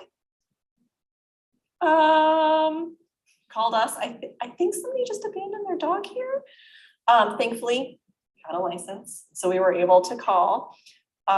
He did not realize that dog parks weren't like doggy daycares, and he had been actually just dropping his dog off every day before he went to work and then picking her up. at the end of the day. Oh my gosh. And he didn't know that he wasn't supposed to do that. Oh, maybe that's an idea. We So- do it on vacations now. We bring our children to daycares and we have dog days. Well, those types of businesses exist. Yeah. What is You have to pay good for 'em. about it? Yeah. what can you do good with dog poop? I mean, think of something, you know, they're good hand warmers in the wintertime when you pick it up. Ew. But No, I see there's ladies nothing walk good about around, they dog pick it up and they put it in their pocket. Jeez. So what's there something else? Okay. You don't wanna put it on your food, your garden. Oh, no. No. It's really bad Grind for it the and put it on your environment. lawn. No.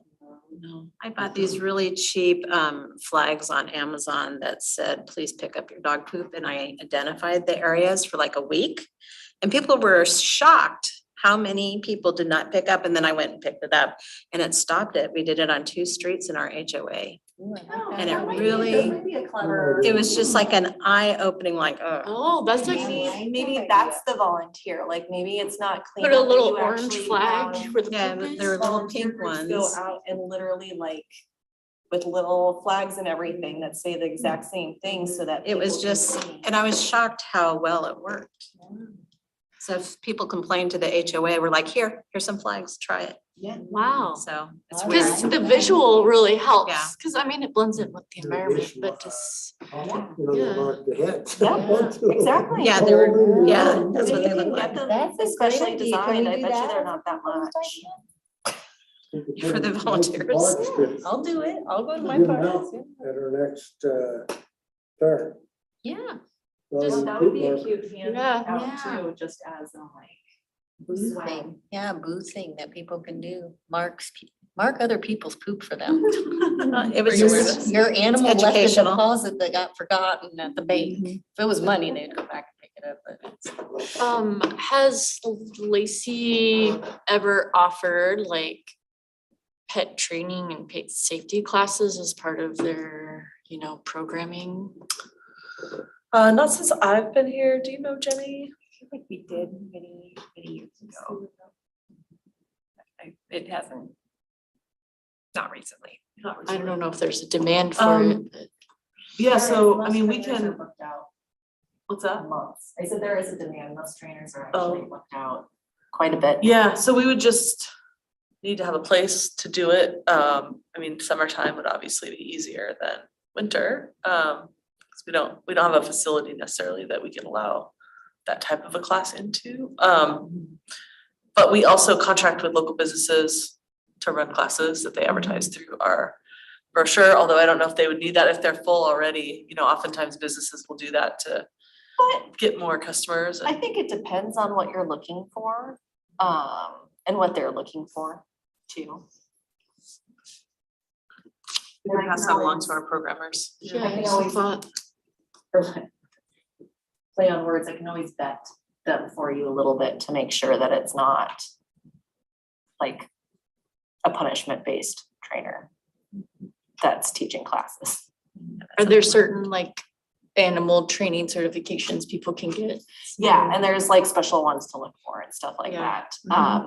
But there's a lot of ones that are very negative reinforcement or punishment based, Yeah, that I usually don't encourage. yeah. There's other ways to go about teaching dogs to Yeah. behave. And if like part of that could be like, you know, here's how you take care of your pet when you're out in public. That, you know, kind of like you do water safety when you're doing swimming. It's like general public safety. Can always try. Lacey Park branded little poop dispenser, poop bag dispensers that they can hook on their leash. You could have a little name of some bacteria or disease that it carries or fish that it kills. Well, I and don't this, know. you know, if you target kids, children that are up and coming. They'll yell it out across the park. Here's a flag over there, look, here's the flag. Give the kids the flags to put out. Yeah, put the kids out there and they'll be like, you know, how, you know, but that's a legacy of growth that people understand what the ramifications of not picking up waste or of not having animals on leash. I think working with kids is a great place to start. I mean, as far as getting information out, and maybe we do something with a partnership with a booth or something at some of our events, because we still got time this summer. Moving into the fall. And we know we have our fall events. But we could do like questions, asking kids, do you know the rules of the park? Do you know what goes on? Parents stand there and have to listen. I torture the poor parents, not like torture physically, but I talk to them. She does negative reinforcement. With humans, it works very well. Oh, yeah. So we've got lots of, The kids will tell them. lots of good ideas. We're talking about poop for 2 hours. You know, I, So do you wanna, Yeah. yeah, every day we have a conversation about it in some fashion, so it's all good. okay. Very good. Thank you for the. Thank You're very you, welcome. Sarah. Thank you so Very much. much appreciated. And So- if you wanna stay real quick for the next one, I'm gonna show the new park signage, just because it has the Got out of here. dog You stuff, well, are it has the dog stuff so right at the very fun. top. Yeah. But are you ready to move along? to Yeah, the- so can we do a proposal for our next meeting that we have something put together, or at some juncture, putting some of our ideas together in another agenda that we discuss, or? Let's do future agenda. Agenda. We have to look at what all needs to come before you next Okay, time. that would be If great. that's okay with the board. Yep. That would be great. Thank you. Okay, so we're going to new signage. You're gonna go to 8B then? Yes, okay, so that is. I'm sharing screen. And this was in your packet as well. So we are excited. This has been a long time coming. And I really want to thank Jamie Oakland, who I don't think he's on the call tonight, but he was able to. He was able to work with Donna Feliciano, who's in our public affairs department, to design, so I want to thank her as well, to design our new signage. So right now, it's just a blue background with white lettering. And so let me try to zoom in here. Oh, so there's those are the stations that you were talking about that our Water Resources does provide for people. And so if you want to look at the top here,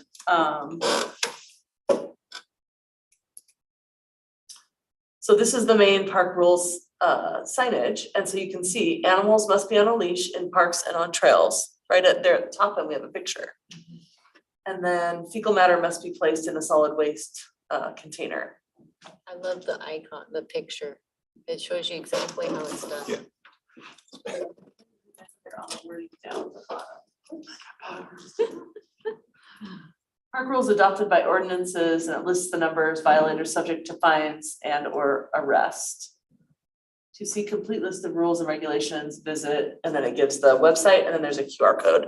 So we can't fit all of the park rules. Because we really want to highlight the ones that we have the most issues with, so that's why we worked with maintenance to figure out what those were. And then the other thing we're excited about is that we are, we've talked a lot about meeting people where they are, as far as people who may not have access to computer or social media. And so we have space for a couple of different marketing pieces that can go right in these spaces right here. So we're gonna go ahead and keep these. At one point, we were gonna get rid of the wood frames and just put these on poles. But we'd like to use the space kind of more like a billboard for the parks that we don't have actual kiosks in. So that was all, Sarah. I just wanted you to see that we have some I like. pictures. That's great. So- It's very descriptive. You see exactly what's supposed to happen. I have a question. Yes. The two, let's see, sound amplification and the temporary structures, the prior approval. How do people get prior approval? So the prior approval has to be from the director in writing, Okay. director or designee. And so the actual full set of rules explains that. Okay. But they would want to contact, if they saw that, they would contact our office and find out how to do that. Okay. I just, Thank you, is Sarah. there a way on the sign where we can make sure people know how to? Oh, how to get Contact. hold of us? So we have, for more information or to report hazardous conditions, call this number. Oh, perfect. And then we Okay. also have the Lacey Parks website as Great. well. From a practical standpoint. What's the sign People would material? only get approval for that if they're doing a special event, Okay. like our own special event. It's not like, So- oh, I'm having a family barbecue, I want to play amplified music. wouldn't get I approval wouldn't, for yeah, that. we wouldn't approve Does that make sense? Yeah, I'm curious about particularly the music part, because I think there are, I don't know, there's some cultures where I think that like the music is a big part of how they do their family celebrations or friend celebrations, and are we too like restrictive in that way? It's really a tough thing because it's that balance, because you have Yeah. so many people. It's not as big of a problem when there's not that many people in the park. Yeah, Once you get more people and they're trying to enjoy some, you know, maybe some peace and Yeah. quiet. So it's just really being respectful of other people. yeah. But I mean, if there was a certain culture Isn't it that wanted to do a complaint-based? rental. Is it complaint based though? I mean, people do it anyways. I Yeah. see boom or amplifiers all the time. Costco sells them. I mean, people want music outside when they're having fun. So, Yeah, I mean, we just ask people, sound amplification, you know, that's can be yeah, interpreted, it's pretty broad, Yeah. so. Yeah, I mean, if you are like setting up a huge speaker and amplifying the music, that's not gonna be okay. But if you're in like, say, a park shelter and you've got one of those portable like Bluetooth, Bluetooth, yeah, it's typically fine. yeah. As long as you just keep the volume at, under. It's not profane. We did have a problem, we had to send out a letter to all the league captains Yeah, for out at the rack, because people were bringing those or just playing it on their cell phone yeah, super loud in the Yeah. dugouts, and it was bothering other people. Yeah. So we had to, remind everybody what the rules were. yeah, I have mixed feelings about this one because I've been at Wonderwood when there's a celebration going on and like the music's kind of fun. But I've also been in other outdoor Annoyed, yeah. spaces and like, it's really terrible, like it's like, I don't wanna hear those lyrics, it's obnoxious and it's like right in my ear, so. And the board, would recommend any park rule changes. So this is just the signage of the current rules. Yeah. So if you wanted to look at the parks rules, we could do that on a different time too. Do we get many complaints about obnoxious sound amplification? Probably a year. Okay. Enough that it makes the. Yeah, It okay. makes the list. It Makes the the short list, yeah, They sit in their Just car. kind Kind of going into that, I mean, some of our parks are in neighborhoods, so we also have to take that into consideration. yeah, That, some of these projected, I mean, it all goes, whether if it's somebody's cultural, they'll have to take that in consideration when deciding to use the space. yeah, My biggest concern is also thinking about the property owners around some of these. Being somebody that lives beside the lake down here, Long Lake. oh, and yeah, Property, I can't tell you how many issues and problems that we do have with teenagers or other individuals out by, to dark, like the dark hours are here, and even after then blasting music. So those are, some of the other considerations, because yes, there's cultural, individuals that, use music as part of their celebration, but there's also property owners that we have to be respectful of, that own the property and really don't have an easy choice other than to move from their property if they want to have constant loud music or Yeah. something of that nature. So I just wanted to kind of put that in as far as, considering changing rules regarding that. I mean, we have to be realistic when, people are, using small phones or whatever versus, just being allowed where people can bring these giant speakers in and projecting the audio. So. Right. Yeah. We live in a society. Think of Seinfeld. All right, is there anything else for the new signage? I don't have anything else. Nope. All right. Okay, we are moving on to old business now. We're going to go back to Great Yes. Cuyo Park Phase 1A updates. Great Cuyo Park. So, yes, thank you. confirm my notes here. Okay. So since your last meeting, Commissioner Larson met with the capital projects team on July 14th. So I didn't know if you had feedback from that meeting or if you wanted to do it during your report. Well, no, I thought it was gonna be all the design team, but it was just your two staff. The two, yeah, from the capital projects. I thought Oh, you thought it was the consultant? consultants, everybody, Oh. but that's okay. Yeah, I think we, I had some ideas and I don't know if they're listening to them or whatever. I would like to see copies of all the specifications and the cost estimate when those are available. Yep. And if there's gonna be another percentage, I didn't get time over the holidays, so much going on, or the 4th of July, activities going on, to do as in-depth as as a plan check. I checked the invert of every pipe that Skillings and Chamber put in there down the slope and this and that. That's how I do it, I'm used to. Mhm. And I didn't get a chance to check all that detail.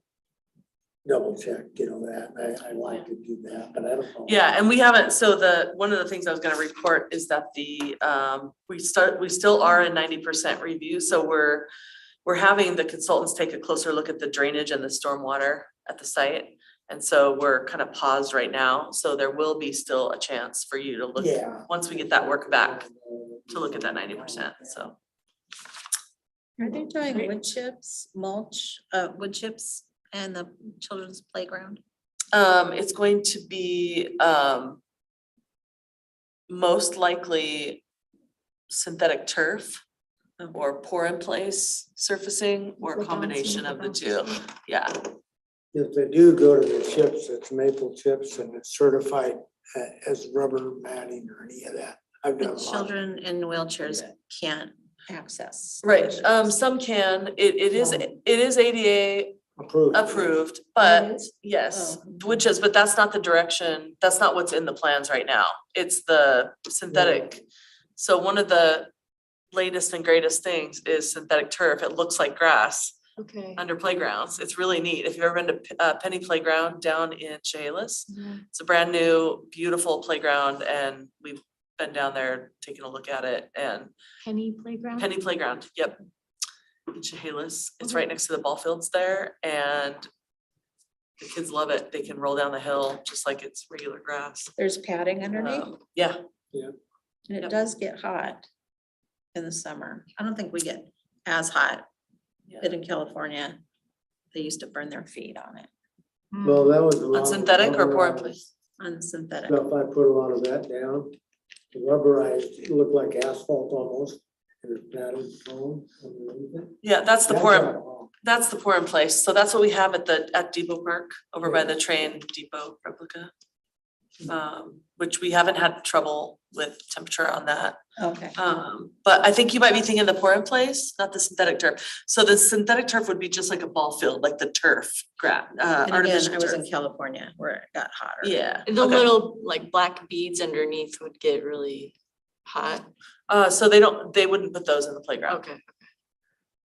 Yeah, okay.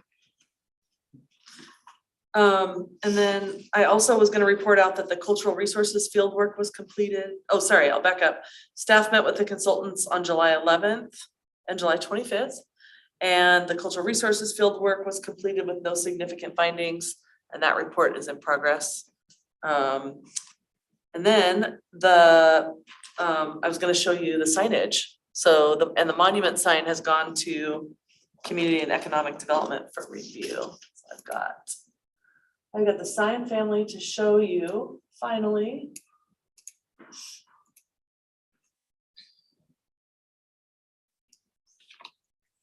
I wanted something unique and different than the rest of the monument signs. Oops. So this is the monument sign. And so what the designer, so EHDD is a sub-consultant and they're the ones who designed this for us. And so what this says up here, which is really hard to read on the screen, so I'll read it to you. The monument sign playfully nods to the surrounding nature within the Great Coyo Park with its use of the leaf and salmon motif, presented as a water jet cut. So these are cutouts right here. So from either side, you'll see it from Carpenter Road. You can see the cutouts from either side. The cutouts on the main sign panel and in the large maple leaf side panels. These motifs highlight the character of the park and serve as a linking thread throughout all of the park's signage. The monument sign utilizes Lacey Parks Culture and Recreation's, one of the branded colors, which is, I don't know how to pronounce, but it's this, it's a warm goldenrod that pops amongst the green trees in the meadows of the park at a variety of distances. The sign is fabricated from fluoropolymer coated steel, with all steel galvanized, prior to the coating for added durability. All lettering and seals will be metal pin mounted or direct welded to the central sign panel. The selected materials were chosen for their durability and ease of maintenance. Did it say how thick that metal was? I don't have it at my fingertips, but we do have it. One thing, when I did in the school, we have some water jet design, architecture, stuff, not signing, but we had to cover that because the kids were bending it. Oh, okay, so it wasn't thick Very enough. vulnerable. The sharp little leaves, they could grab one of those on top, bend it over. It was, that's the thickness is gonna, but if you get anything under a quarter of an inch, you're gonna be able to. Is it graffiti resistant? So we did talk through that. Nothing is 100% graffiti resistant, but yes, this is what maintenance preferred. We kind of started looking at like more the rusted look, but that one seemed to be harder to clean the graffiti off of. And so that's why we ended up with this coated material. And then I want to show you, so the base, so you're seeing just a flat look at it, but it's actually, the leaves are actually offset. And so this is the way that the base is shaped. There'll be lighting on both sides right here. And so, yeah, these are the leaves offset from the main. Is that 1 foot or 1 inch thick steel leaf panel? Oh, there you go. One inch thick. Or is that a foot? Oh, that would be really thick. Maybe 2 sides with a cap. 1 inch thick. 1 inch thick. It looks like Pretty two. tough man if you rip that apart. Oh yeah, solid steel. Yeah. Gotta make them durable. these Middle days. schoolers. You never know. There'll be a truck that can run in. Oh, that's pretty. So then this is kind of cool. This is the sign family, we call it. So Sign this is the family, main, what the main kiosk will look like. We just put one of our colorful parks maps. Actually, Jenny had this one made. But we liked the way that it carried the salmon cutout through and then also the leaves. We can change the wording up here, so we can just say information, or if it's on one of these, we can say trailhead. And then this is what it looks like out in the environment, and it's kind of cool how the color pops. Yeah. So Aren't you excited? we're very excited. Yes, yes, I love totally. the idea of putting all our maps out. I love that. I think that should be in all of our parks. Yeah. Having our map available so people know where all the parks are in our area. There's so many of them, and I don't think people realize. I love Yeah, that. and we can use, and that's not exactly what will go on there, but we Right. can. Of course, we'll need the rules on there. We can also use QR codes for Mhm. maps and also the wildlife information. So Mhm. Yeah. So is that what we're thinking, wildlife, is the signage for the wildlife gonna be similar to that? so the QR code, so remember, we're starting with QR codes and we're Right. not doing wildlife signage. So yes, the QR code would definitely go on one of the sides of this main kiosk with something like, to view or to learn about the wildlife at this park, scan this code. Okay. I do like the idea of having it available for a child to see. instead of just a QR code or insects? Yeah, so or- we, because this is such a large project, so there's gonna probably be a lot of follow-up stuff that happens at this park site. But it is a huge lift to get this project off the Yeah. ground, and so Like further down the road. we could yes, maybe have- like there's interpreted Some- signage out at Lake Lois Habitat. If you've been there before, and it's got the pictures and everything, and so there's so many opportunities at this site for educational signage. It would just need to, we'd need to identify the funding and have the capacity. got that We're big pretty grant. maxed out on capacity, so. The state grant? Yeah. Already spent. Yeah. Yeah, that's part of the project, Been right? budgeted for. That's gonna help Maybe us, in that's gonna help another us year. get what we see here, so. Maybe a sponsor, somebody can sponsor. Yeah, Oh, get sponsors to sponsor a Insects. wildlife sign. mammals, Birds. Cool idea. tons of potential, yep. How much does a wildlife sign cost to the research and the design? Do you know, kind of off the top of your head? Like that park sign, how much did that cost with the? You don't wanna know. Maybe like, It's very expensive, these ones. yeah, those are fancy. They're very expensive. Well, I'll get you the detailed cost estimate. I mean, it's not, I was just curious, like, if it would even be feasible to get sponsorships for, Or if we could. like, people sponsor park benches, you know, like sponsor wildlife sign. Yeah, I'm sure that there's a grant that we Somewhere. could, yeah. Well, cause Seems like more of a you grant spoke of opportunity. like REI, I mean, there's. you know, Yeah. It could be further down the road. Yeah. Sounds like with this park, we just need to like break ground. step We need at to a get it, time. over. Yes. The basics. That's right. Get the Yep. basics going. Yep, and as you know, we did that, kind of the enhancements program too, just because we're getting requests from all different people as well. So not only, our projects, but we're getting, requests from public as well and groups that want to help out, which is amazing as we talk through, but Oh, yeah. we just need to make Enhancements sure, program, we just need to make forgot sure about that. capacity wise that we can Oh, right. handle the workload. Yes, so. Yes, but lots of opportunities. I'm very excited for that, so. Let me see, I think that was everything for Great Coyote Park. All right, and moving on to Lacey Park Culture Recreation Comprehensive Plan Update. Yes, so for the Parks Comp Plan.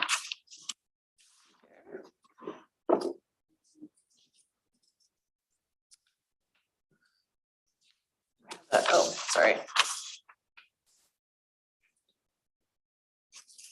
So went through Planning Commission on June 20th as a first review, then again July 18th, where there was a public hearing and that was made available to the public for comments. There were no comments that came in, the Planning Commission unanimously approved the plan and recommended it to the full council. I was originally scheduled to go to council for the first time July 13th. That got rescheduled to August 10th, so that'll be next week. And then we are tentatively scheduled for August 17th for final review and approval. But the 10th is the whole plan, it's not just parks, So the 10th is just parks. or just parks, okay. Yes, good question. And then the 17th is parks plus anything else that the community and anything that the planning commission has in regards to the city's comp plan. But I don't think there's much beyond parks because they're just launching the whole comp plan update. So there might be one more thing in addition to parks on August 17th. We're doing ours next week, we got like 27 amendments, it's gonna be an all-night meeting. Oh, for Tacoma. And it's the whole city one? Yeah. Yeah. Ooh. Yeah. Marathon, bring your water. Oh, wow, okay. Bring your water. Look. We're at mile 21, we're almost there. I just wanted to thank Sarah Smith. Cramps from sitting there. Sarah Smith has done a lot of finessing of the final plan. We're still working on the aesthetics of it. It's looking really good.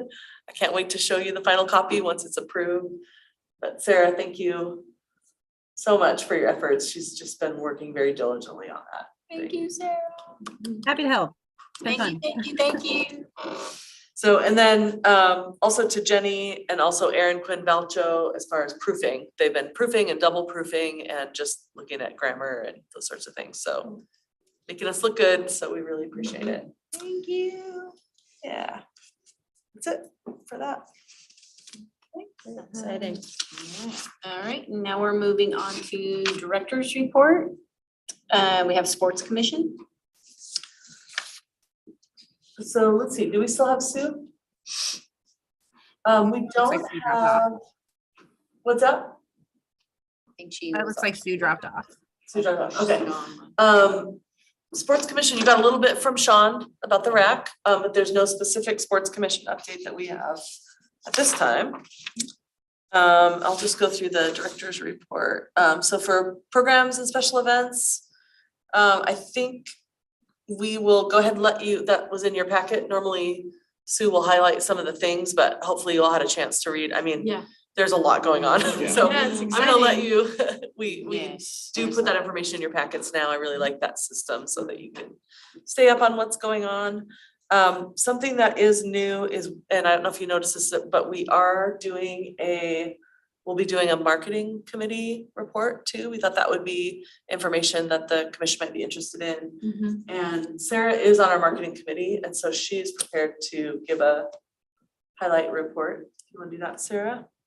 Absolutely. So we have been working really hard, mostly focused on at first, we were really focused on getting information out about the financial assistance program and seeing how we can get more people in. And so that's been really nice. And we've been very effective at that. So at the end of August, Christianka is going to be compiling all of our summer programming data. And she's already working on the Lacey Spring Fun Fair survey data. And then they're still doing similar canvassing at the Lacey and Tune event, trying to grab people's input, demographic information. So we'll have more data and metrics and figures for everyone later this year. The other thing we want to let everyone know is the Lacey Fun Fair Facebook page is going away. So that is going to be closed down on October 31st. And we're currently encouraging people to switch to our new Lacey Parks Culture and Recreation Facebook page. We've been working with public affairs and they're going to add a utility bill insert that's going to let people know that that's happening. And we're just waiting for for the approval for some signage about the financial assistance programs from NTPS that we can put around their schools. So that's what we're working on. And also, I did notice the survey results from Lacey Spring Fun Fair is also in the packet. You probably Yes. noticed that Yes. as well. So I think that was one of the questions that you asked at the last meeting. What kind of data did we get? And from- then for the water bill insert that's going out, is that going out to everyone, even people who don't get a water bill?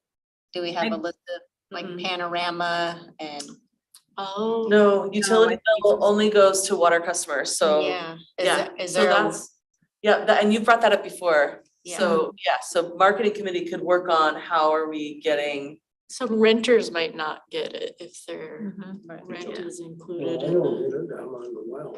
yeah. yeah, so we do social media, we update our website, I mean, we do have other means. But if there are specific areas and ways that we can get information out, Yeah. we should look at that, like Panorama is a great example. And Latest in Lacey has been very helpful. I watched. The videos. Yes, I watched Latest in Lacey. Yeah. I've seen you guys doing a great job, you and Jen, seen both of yours. Do you have a map of folks who are not on the Lacey water system? You know, that are on Group B water? For instance, thinking about like around Patterson Lake, or we used to live in an area that was not on Lacey water. So we can pull addresses, Yeah. we just, because they get really expensive, we don't typically I do see. direct mail. Okay. The utility bill insert is a way for us to kind of Yeah. carpool along. Already something an that's already going expense, out. Yeah. But if we had budget for it, we could do a direct mailer. We just, I mean, we typically have relied on the brochure, the Sure. social media, the website. We take stuff out to businesses. I know Wendy has even, posters and flyers and. Well, any of our we have low our brochure. barrier item, I can hand out and on the bus or at the food banks or free clinic or wherever people don't have direct access to things that are being presented by us. I really would like their input on those type of things, or that they get that information from the marketing group. Okay, so that's something that you can take back to the committee. Well, Or the childcare water- centers. You put it in for it with the water bill? Well, that's what they've done, but some people who don't get water bills are not getting the Lacey. Well, I'm on a well, but there's a lot of, like South Sound Water, they're private, water companies. They send out bills to all their customers. Yeah, but are you getting we're talking about the newsletter that comes out for updates for the city of Lacey?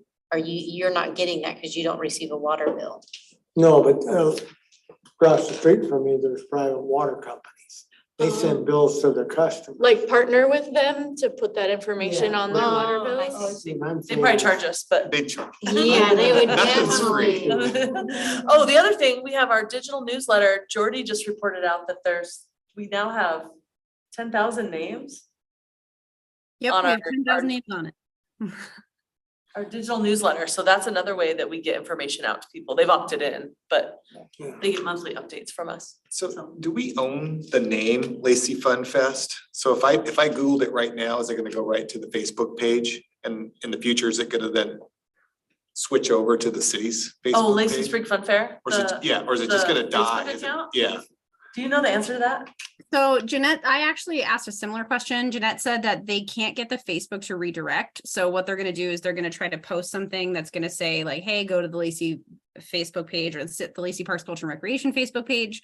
But they do plan to deactivate it completely on October 31st. So once it's deactivated, it's just gone. And if you Google it, it'll take you to the web page that we have for it, that Christianka built. And then that will also have a link to the Facebook. So we're trying to make it as easy as possible for people to find it.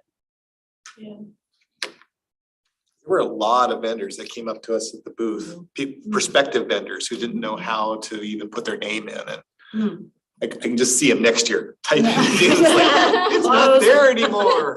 It's gone. Yeah, and that's the challenge with the city Yeah. had recently taken it over from the nonprofit. Okay, well, thank you, Sarah, for that. And then I had a couple other things for the director's report. We just run through those. Oh. Well. Are we on 9G? Yeah, construction Oh. project updates. Okay, I don't have anything for D or E, but for F. Oh, I forgot to grab off the printer. It's the, in your packet. You've got the confirmations for the grants that we were successful with, the two $500,000. Yep, for Great Cleo Park. And then the other one we wanted to note, because, as you know, we report out all donations and grants to the board per our commitment to doing so. The other one, we got a $15,000 diversity and heritage. It's from the Washington State Historical Society. Sorry, I don't have the note in front of me. Historical, you said? Yeah, so our museum coordinator, and her name is Felicia, she wrote a grant that was successful. She's doing an oral history project. And it's really exciting because I think it's called the Diversity in History Grant. Nice. But I know it's through the Washington State Historical Society. She's going to be hiring an intern with that money to help her do these oral history projects so that we can ask groups how they would like their history to be told. Can use that information to share through the museum, but also we're really excited just from the department standpoint and also the city in just really creating relationship and collaboration with different cultures and different groups within the city. So anyway, so we wanted to include that to let you know. It's more of a historical commission thing, but it's also the same department. And will Felicia present her final works to us, or is it just gonna be at the museum? Well, I do, I gotta pay to go You to the do museum. joint meetings once. We haven't had A historic one in them. We haven't had a Parks Board Historical Commission. We do joint meetings with the city council. So Parks Board does an annual with the city council. Historical Commission does annual with this. But if you would like to request, I'm sure she would be, interested in coming. So I will request it. I'll sit in on it. I would do that. I'd love to hear about that. When you sleep. I know. I'm She's, sleeping right now. I'm just saying, I'm in REM right now. This is my REM. and it is a long-term project as well. So, yeah, so maybe next year. That'd be great. Yep. All right, and then, we'll move on to the miscellaneous. There's quite a few, so the first volunteer recognition event that we're having is August 11th. Jenny is planning it. We've had approximately 550 volunteers last year. So we really want to thank them and kick off kind of the new year for volunteerism. We hope you all received an invitation. Yes. I am RSVP. I'll be out of town, sadly. Oh, Tony sandwich. and Do Jenny, you have a anything else to t-shirt with share your on face that? on it? I'll just wear that. I'll be like, I'm Commissioner Dykstra / Can we wear our lanyards? Yeah. Ooh, be all official. Yeah, and there, is that being posted or is that gonna be a You're quorum issue? I'll show up. Yes. Um, If We just can't talk to each other, right? I'm just gonna keep a hamburger. Don't in talk my shop. Well, mouth. I don't think, so far, I don't think. Not, I probably can't go. but I won't be there, so. Oh, so we don't actually have a quorum. Okay. Well, no, you might have 4. Either, If I have to work or not. You going, Aaron? I'll be there, on the 11th. I won't be there. You will not? Commissioner Good, are you coming on the 11th? Let me double check real quick. I have to see my work schedule first. I'll be. Oh, geez. Yeah, no, we won't have a quorum, even if Commissioner Good comes. So Quorum we is should be good. 4, right? I think what usually happens that if there's gonna be a quorum, typically the city clerk's office will put out a notice that says. potential The only quorum. business that'll take place is a celebration. Mhm. Yeah. Just to Well, I talk just about wanted anything to- else. Yeah, double check, cause I don't know. No Are the doctor other conversations. commissioners? what are the No other conversations. commissioners Oh my doing? gosh, that'll be Yeah, hard. just don't talk shop, yeah. Were other Will commission be present. oh, groups? yeah, Yeah. well, yeah, historic commission. Historic Commission was invited, DEI, did they invite equity commissioners? Nope, it was just parks. It's just our department. Our department. Oh, okay, for the It's not a volunteers. citywide, yeah, it's, Oh. that's the number of volunteers we had in 2022, That's amazing. just for parks. Just for parks. Yes. What? Wow. That includes, I didn't that's know- museum Yeah. and parks, that's all under our department. I know, isn't that amazing? So we wanna say, we haven't done anything before, Oh like, my Awesome. gosh, we this wanna is- annually do that, so. That's gonna be awesome. Oh my We'll We'll gosh, introduce you guys, if whoever's there, so. I'm so excited. How many people? 500 and? Well, Well, I don't know that they're all gonna come. No, I just wanted the, no. Like a No, they're Friday, like 5:30 or 6. I have no life, okay? Okay. Well, that's what it It is her, we are her life. Yeah, Yes. but how many? So why you're not coming? Volunteers? Because you have a life? that's the number. 550? I mean, as you think about all the big events, we Fun have fair. ongoing at the museum, we have volunteers all the time at the museum. Did anybody We call couldn't the run it without Olympian? them. That's a lot of hours too, for all the things that they Maybe a do. nice- We report quarterly, we report volunteer hours to our HR department. Are you doing a sign for that? Like how many volunteers are total, how many hours they serve, what they, in what capacities they serve? No, but Jenny made a really cool banner. I did make. Okay. Yeah. Well, if you can send me data, I'll do something on a poster board. Okay. I'll write it out. But then we have to tell the insurance company. We don't want to do that. Because I had to No, we write it. do, we report hours. We do. We report every single volunteer hour. I We love do. stats. I It's a lot of love work. presenting stats. Did you call the press, our little local papers? There's no press. No, we don't want. Olympian does No, 'cause come I don't to wanna- Did they want report extra on people to Lacey's go. death? Positively. I don't wanna be Yeah, positively. quoted, like, Not this is murders. the best hamburger I know, ever. I know. Quoted Commissioner, I would do something bad. Okay, and then I know we're getting kind of late here, so let's see. And then park maintenance, so Jamie wasn't able to come tonight, but he gave me some stuff. Oh, special thank you to Commissioner Larson for helping our staff repair the buoys at the Long Lake. Park 4 hours of Cemetery. boat time, my You granddaughter sweet too. Commissioner Larson. Yeah. So And thank half you. a tank of gas. Thank Well, you. Count those volunteer hours. Yeah. Much thank appreciated. I didn't think we'd get it done. You Yeah, do. we should count those as volunteer hours. That's great. Nice. So we're Thank 550 plus my granddaughter and I count as additional day. Oh, It's wow. 551. 550. 500, yep. 4 hours. Tell her we said 8 thank hours for you. both of you. Yep, Tell her very thank you nice. very It was a much. beautiful day. thank you. Thank you so much. Thank you, thank you. And then the Long Lake Management District has installed 4 no-wake buoys that the city helped out to purchase to protect the swim area at Long Lake Park. So that happened. That's been a long time coming, about a year. We're in the process of awarding a contract to install 2 gates at the Depot Playground. So that will completely enclose that playground. The Ken Balsley Memorial Bench has been ordered for Civic Plaza. It will take approximately 12 weeks, so we won't be able to do a dedication until fall. But we look forward to that coming in. And then just to make you aware, the Long Lake adjacent property has been experiencing quite a bit of vandalism and also theft of the cameras that were out there. So Lacey Police is making extra visits out there and maintenance installed some extra no trespassing signs. Are there buildings on that adjacent property right now? There's a house and a garage. Yeah. Okay. So until we can update the master plan, we just need to keep people out of there. But luckily we have the police overtime shifts that they've been doing out there, and it's been really helpful for that.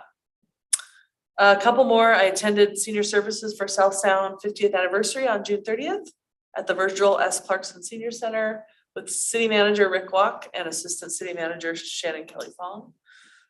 It was well attended. It was really awesome. And on the note of Rick Walk, City Council officially named him City Manager at the July 6th City Council meeting. So we have our new City Manager. And then the last thing for the Director's Report is Sarah Smith is going to do some follow-up. I get to deliver some awesome and exciting and super great news. So I'm really excited about this.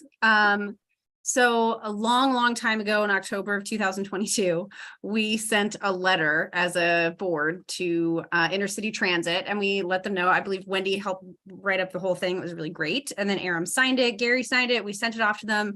But we let them know that the Regional Athletic Complex, the 8th and Marvin bus stop didn't have any sitting areas. It was largely just like not accessible for folks. And considering it's a major sporting events location, that didn't really seem good. And we made some of our arguments to them where we told them the people that are affected by not having an area to sit are people with event participants with sporting equipment, families with kids, persons who are pregnant, individuals with special needs, elderly riders. And so they kind of went silent on me for a little while, but I have amazing news. I got an email back from them just the other day that I believe I forwarded to everybody. After a long break, they let us know that they have moved the stop approximately 60 to 70 feet north. They have poured a larger 24-foot concrete pad, and they installed a semi-seat pole. They also let me know that recent ridership at this stop is about 0 to 5 boardings per weekday. They typically only add a covered shelter, which was another request we made, when activity nears about 10 boardings a day on average, but they did install the concrete pad with the anticipation that that would go up. So we did an awesome thing. And if you don't mind me sharing just a moment, they actually sent me a picture and I went in and circled the new little area. So that's what it looks like now. We have a little pole with seats, a huge concrete pad. It can accommodate the front and rear doors of the bus now. But it looks awesome. And so I just wanted to let you guys know. It's a tree. Yeah, it looks great. It looks amazing. It's in the email I sent. But Thank you. yeah, thank you. Thank all of you guys. That was awesome. I think that was the Parks Board really pushing hard for that. And so we really appreciate it and they really appreciate it. And so does the community. So thank you guys. And especially thanks to Wendy for doing a lot of that legwork and writing that letter while not being chair. And Aram for signing in, showing up, coming to City Hall. Awesome. Thank you for your John Hancock, your John Wheeler. Or Wouldn't have gone out without it. Aaron Hancock. I don't know. Yeah, that's my exciting update. So I wanted to share that with everybody. Thank you, Sarah, for submitting that, and thank you, Intercity Transit, very much for doing that. I appreciate you, and I know community members appreciate it as well. So thank you, thank you, thank you. and hopefully lots more people will ride it now that it's convenient to use. We have a place to go. So it's down by the fire station? No, Kinda by the back, back. farther down? Marvin and Eighth, I believe is the location he Oh, gave. it's on Or by Marvin, it's not the on ball Stilicho. field. No, By it's ball on fields. Marvin, Okay. yeah. Yes. And that's usually like your pickup spot, because the drop off is Right. in the main entrance by the gravel Used to be parking lot. past Telecom. Mhm. Now they're gonna move it. Yeah, they're gonna 'Cause bring there's it no down. mushroom farm, folks. Thank That's it you. for the director's report. All right. So I don't remember on the other report, So it's just it's the commissioners and then the chair. Okay, Commissioner, do any of the commissioners have any reports that they would like to submit or talk about? And I didn't say anything. I was hanging out with a friend last night and she just had really great things to say about the swimming program. She said that it's just like everyone is so professional and they're very quick to answer questions, and she had some like, I don't know, a situation she needed help figuring it out and they were very quick to respond, and she's really happy with, her son is 6 and it's the first time he's in swim lessons. So Jenny's program. And you're so short-staffed in that area. Yeah. I mean, it's just amazing. Do a wonderful job. Yeah, they're all going to college. College. Educated. I know. Any other commissioners? Thank you. Any other commissioners with a report? No. Okay, all right, the chair report. What? The chair report. I get to talk now. Oh, Your favorite part, Commissioner I Larson? move that we adjourn. No. So, we have not met since like July 3rd. So You've been, how many places? this many pages worth. No, Yeah. well, I recommend we go to the next meeting. So I wanted to I'm doing a general overview. I could not be more proud of our Lacey Park Culture and Recreation team that works out at those booths for all of the events that are going out in Lacey and Tune. I want to give them a huge thank you for tolerating me and all the events that are going out and around. The maintenance and facilities for all the trash pickup and maintaining all the areas while we celebrate and have a great time. The vendors that have been showing up and have been present have been amazing. They're doing a great job with that. So I did my little reports and I will just give those to Sarah and she can peruse them or share them with the team. I really want them to know how I felt about things. I love all the community involvement, bringing our assisted living community members out. We've had the FERS, Panorama, we've had, which is not assisted living, but they're in a community. We also had a summer camp that came from Pierce County to see us, who are a group with special needs, and they came all the way to see our Elvis and Aretha Franklin impersonator because they love Elvis. So it was great to have Pierce County represented. Plus, we're getting a more diverse group of individuals that are coming who are getting support from their caregivers, and they have access to watch all these events and be a part of that. And we have such a variety of hours that we're doing this that people can kind of fit it into their schedule. So I really appreciate all that. I appreciated seeing you with your child at Creature Teacher. Got to touch all the weird animals, so that was fun. he touched 2. Great job. He like walked right by the snake and the huge lizard. Yes, yes. And just, I don't know if this has been stated to anybody, but there was 670 attendees for the Dreamland Petting Zoo at Woodland. Yeah, I think it was actually 700. Yes, it was. Did Jeanette say 7 or 6? It was yes, it was awesome and we managed it, but it was really hot. It's the biggest play in the parks that we've had It's huge. to date. It was Wow. huge, yeah. That's that was great. huge. Yes, and so I just did like my little feedbacks on stuff. I also reached out to Glennis for the Greg Couillot Park Tour, waiting for confirmation from Glennis. So I did send her an email and I have noted what we have seen so far. So we'll do another meet and greet and see where we're at for that. So that was really, and I wanted to thank Commissioner Wheeler for emceeing. He's been at the events emceeing and he was at the fireworks spectacular, so it was great to see a familiar face up there. And he did an excellent job, and I know Jeanette was really thankful for you being there to do that and announce all our sponsors. So thank you very much. I also saw Commissioner Perazzo at the DEI forum for the LGBTQ IA2S. So it was nice having more commissioners and representing that at the Timberland Library and being a part of something that's bigger than us and making people feel comfortable and safe. And I thought it was a great commission they have. I do. I just, Yeah, they really do have a lot of good people there. yeah, it was great to just get to talk and work with them. Was it the July 29th, 28th? Or not July, June, was it June? July 12th. Is it? I remember because I wanted to go to it, but I was sick. Yeah, I have to, I didn't Yeah, write it it was in down. Like a Tuesday July or 12th. something, right? And then on this last one that we just had for the St. Martin's University had an exchange group, exchange students from Japan and Taiwan that were at our last presentation, or the Lacey and Tunes. And our performer actually announced their program, and he got pictures with them. And so, yeah, it was like an international exchange. So we learned words and they taught us words, and it was great. So I have been so impressed this year. This has been the biggest changeover, I think, on how I feel about what I see and feel in my community. So I want to thank all of you for the work you do. I know it's either behind the scenes, in front of the scenes, but yeah, I couldn't be more proud of the work that goes on for the Lacey Parks Culture and Rec and all its people, and even Commissioner Larson, who tolerates me. I thank you so much. You're gonna be the chair of the whole. No, time. no, no, no, no, no, no,